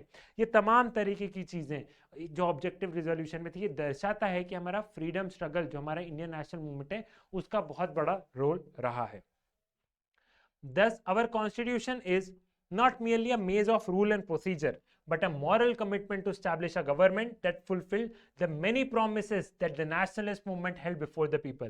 साथ ही साथ हमारा कॉन्स्टिट्यूशन कोई रूल और रेगुलेशन नहीं है, हमारा कॉन्स्टिट्यूशन एक उम्मीद है, जो कि जो नेशनल मूवमेंट चल रहा था, जो कि उस समय जो लीडर ने लोगों को सपना दिखाया था कि आजाद भारत कुछ इस तरीके से होगा, वो सपना है, वो होप है इस कॉन्स्टिट्यूशन में. क्लियर है. इंस्टीट्यूशनल अरेंजमेंट्स, वही कि कैसे इंस्टीट्यूशंस, जो कि हमने पहले भी बात हुई कि हमने सारे इंस्टीट्यूशन को लगभग कोशिश करी है. मैं ये नहीं बोलूंगा सारे इंस्टीट्यूशन बराबर है, लेकिन लगभग कोशिश करी कि कोई भी इंस्टीट्यूशन दूसरे इंस्टीट्यूशन की पावर ना खींच ले. The third factor ensuring effectiveness of a constitution is balanced arrangement of the institution of the government. The Constituent Assembly spent a lot of time on evolving the right balance among the various bodies like executive, the legislature, and the judiciary. This has led to the adoption of parliamentary form and the federal government, which will distribute power between the legislature and executive on the one hand and between the state and central government on the other hand. While evolving the most balanced governmental arrangements, the makers of our constitution did not hesitate to learn from the experiment and experiences of the other country. हमारे देश में जब संविधान बन रहा था तो हमने देखा कि सारे इंस्टीट्यूशंस को लगभग वही की बराबर रहे कि जो एग्जीक्यूटिव है और जो जुडिशरी है इनमें अपना तालमेल बना रहे, जो पार्लियामेंट है और जो एग्जीक्यूटिव है इनमें अपना तालमेल बना रहे, जो केंद्र सरकार है और जो राज्य सरकार मींस जो सेंट्रल गवर्नमेंट है और जो स्टेट गवर्नमेंट है इनमें अपना तालमेल बना रहे। और इंडिया ने बहुत सारे वर्ल्ड के, आपने सुना होगा कि हमने वर्ल्ड के बहुत सारे कॉन्स्टिट्यूशन से बहुत सारी चीजें बोरो की है। आपको क्या लगता है कि हमने सब कुछ कॉपी किया है? नहीं, हमने कॉपी नहीं किया है, हमने बस ये देखा कि उनके देश में क्या क्या अच्छी चीजें हैं। फॉर एन एग्जाम्पल, अगर हमने fundamental rights United states of America से लिया तो हमने उनकी फंडामेंटल राइट को एज इट इज इंडिया ने कॉपी नहीं कर लिया है। इंडिया ने देखा कि उनकी फंडामेंटल राइट्स में क्या अच्छा है, हमने उनकी फंडामेंटल राइट्स ली और हमने उसमें इंडिया के नीड के अकॉर्डिंग चेंज कर दिया है। तो अगर आप ये सोचते हो कि इंडिया ने वर्ल्ड से कॉन्स्टिट्यूशन बोरो किया है तो हमने उनके प्रोविजंस को लिए हैं जो कि अच्छे अच्छे थे, लेकिन एज इट इज नहीं लिए हैं, हमने सबको मॉडिफाई किया है इंडिया के नीड के अकॉर्डिंग। समझ रहे हो? और कहीं पे भी कोई अच्छी चीज है तो उसको लेने में क्या बुराई है? अगर हम देख रहे हैं कि वहां पे ये प्रोविजन अच्छा है, वहां पे ये राइट्स अच्छी है, वहां पे ये सारी चीजें अच्छी, ये चीजें अच्छी है, तो हमने एज इट इज तो कॉपी नहीं किया है ना, हमने तो इंडिया के नीड के अकॉर्डिंग उसको चेंज किया है। कॉन्स्टिट्यूएंट असेंबली में डिबेट, डिस्कशन, डिलिबरेशन सब कुछ हुआ है, उसके बाद में हुआ है। तो अगर कभी आप ये सोचो कि हम कॉन्स्टिट्यूएंट असेंबली ने तो सिर्फ कॉपी किया है, कुछ किया ही नहीं है, तो वो गलत हो जाएगा। समझ रहे हो? Thus, the framer of the constitution were not averse from borrowing from the constitutional traditions each provision of the constitution to be defended on the ground that it was suited to the Indian problems and aspiration. साथ ही साथ वही जो मैंने बताया कि बोरो करने में हमको समस्या नहीं थी, क्योंकि हमने डिबेट्स एंड डिस्कशंस किए कि ये इंडिया में ऐसा रहेगा, ये ऐसा रहेगा, ये ऐसा रहेगा। क्लियर है? Then provisions adopted from the constitutions of the different country, ये कमिंग चैप्टर्स में और आगे आपको काम में आएगा, लेकिन ये आपके एनसीईआरटी में लास्ट में दिया है। जैसे first past the post system, अब ये क्या होता है, ये इलेक्शन एंड रिप्रेजेंटेशन वाले चैप्टर में पढ़ेंगे। Parliamentary form of government legislature वाले चैप्टर में पढ़ेंगे, ठीक है। Institution of the speaker and his role, law making procedure, ये भी लेजिस्लेचर वाले में पढ़ेंगे। यूनाइटेड नेशन कॉन्स्टिट्यूशन से हमने charter of the fundamental rights लिया, सेकंड चैप्टर में आपको मैं ब्रीफ बताऊंगा। जुडिशियल रिव्यू और इंडिपेंडेंस ऑफ द जुडिशरी लिया, ये जुडिशरी वाले चैप्टर में बताऊंगा। तो ये सारे वो वाले प्रोविजंस हैं जो कि हम आगे पढ़ेंगे, जैसे directive principle of the state policy second chapter में बताऊंगा, ठीक है। तो ये जो टेबल है जो आपकी बुक में दिया है, कॉम्पिटिटिव के पर्सपेक्टिव से बहुत ज्यादा इंपॉर्टेंट है और एमसीक्यू के पर्सपेक्टिव से बहुत ज्यादा इंपॉर्टेंट है। और अगर आप कॉम्पिटिटिव की तैयारी कर रहे हो तो इसको घोट के पी जाओ, और घोट के रटना नहीं है, समझेंगे अपन। आगे आगे चैप्टर में मैं आपको एक एक चीज समझाऊंगा, इन सब का मतलब आप आगे जाके समझोगे मेरे साथ में। बात आती है कंक्लूजन की, जो कि आपकी किताब में It is a tribute to the wisdom and the foresight to the makers of the constitution that they presented to a nation a document that enshrined fundamental values and highest aspiration shared by the people. This is one of the reasons why this is the most crafted document has not only survived but become a living reality when so many other countries have perished with the paper where they were first written on. Indian Constitution is an unique document which turn become an exemplar for many such constitution. Indian Constitution ने south Africa, बहुत सारे लोगों ने हमारे constitution से, पता है एक तरीके से क्या किया, एक इंस्पिरेशन ली है। आपको पता है, मैं एक हकीकत वाली बात बताता हूँ कि जब हमारे देश में जब संविधान बन रहा था और जब हमने बोला कि हमारे यहाँ डेमोक्रेसी रहेगी और सभी लोगों के पास वोटिंग राइट्स रहेंगे, तो यूएसए या यूरोप, इनके फ्रंट पेज पे उस जमाने में क्या फ्रंट पेज क्या था इनका, कि इंडिया में जितने स्टेट्स अभी हम लोग देख रहे हैं, इंडिया का डिवीजन हो जाएगा, इंडिया अपने आप को यूनाइटेडली होल्ड नहीं कर पाएगा। या वो लोग हमारा मजाक उड़ाते थे कि इंडिया में इतनी इलिटरेसी है, एजुकेशन छोड़ो, मैं इलिटरेसी बोल रहा हूँ, 80% से ज्यादा इलिटरेसी थी। एजुकेशन और लिटरेसी में डिफरेंस है, 80% से ज्यादा इलिटरेसी थी। ये लोग क्या डेमोक्रेसी को पालन करेंगे, इनके यहाँ क्या डेमोक्रेसी होगी। लेकिन आज आप अपने देश को देखते हो तो कितना प्राउड महसूस होता है कि सारी चीजें बढ़िया से चल गई। नो डाउट चैलेंजेस बहुत आए, मैं ये भी मानता हूं कि चैलेंजेस आज भी हैं, करप्शन है, बहुत सारी चीजें, ऐसा नहीं है कि नहीं है। लेकिन आप ये देखो कि डिस्पाइट ऑल ऑड्स, हम जब कंपेयर करते हैं अपने आप को यूएसए से या यूरोप से, तो आप ये भी तो देखो कि हमारे जितनी डाइवर्सिटी उनके पास में नहीं है। आप ये भी तो देखो कि जितने चैलेंजेस हमने देखे उतने चैलेंजेस उन्होंने नहीं देखे। आप ये भी तो देखो कि हमने प्रिंसली स्टेट हैदराबाद, जूनागढ़, जम्मू कश्मीर, हमने सबको एक साथ में लेके चले, ऐसी समस्या उनके पास नहीं है। तो इंडिया की समस्याएं भी तो अलग है, और इतनी सारी समस्या के बाद में आज ये देश यूनाइटेडली कितने अच्छे से चल रहा है। तो आगे भी चलेगा क्योंकि आप हो देश का भविष्य। तो डिस्पाइट ऑल ऑड्स हमारे देश में कितनी बेहतरीन चीजें हो रही है, क्लियर है। आई थिंक ये चीज आपको समझ में आ गई है। तो मैं इसी के साथ में वाइंड अप अपनी एक ही लाइन से करूंगा। क्या है वो लाइन? कि चाणक्य नीति से लेके राजनीति तक तुम्हें जो चाहिए सब है मेरे साथ। Signing off, Siddharth Patel. Next video में मिलेंगे नए चैप्टर के साथ में, जिसमें कि हम और डिटेल में सारी चीजें समझेंगे। Thank you very much.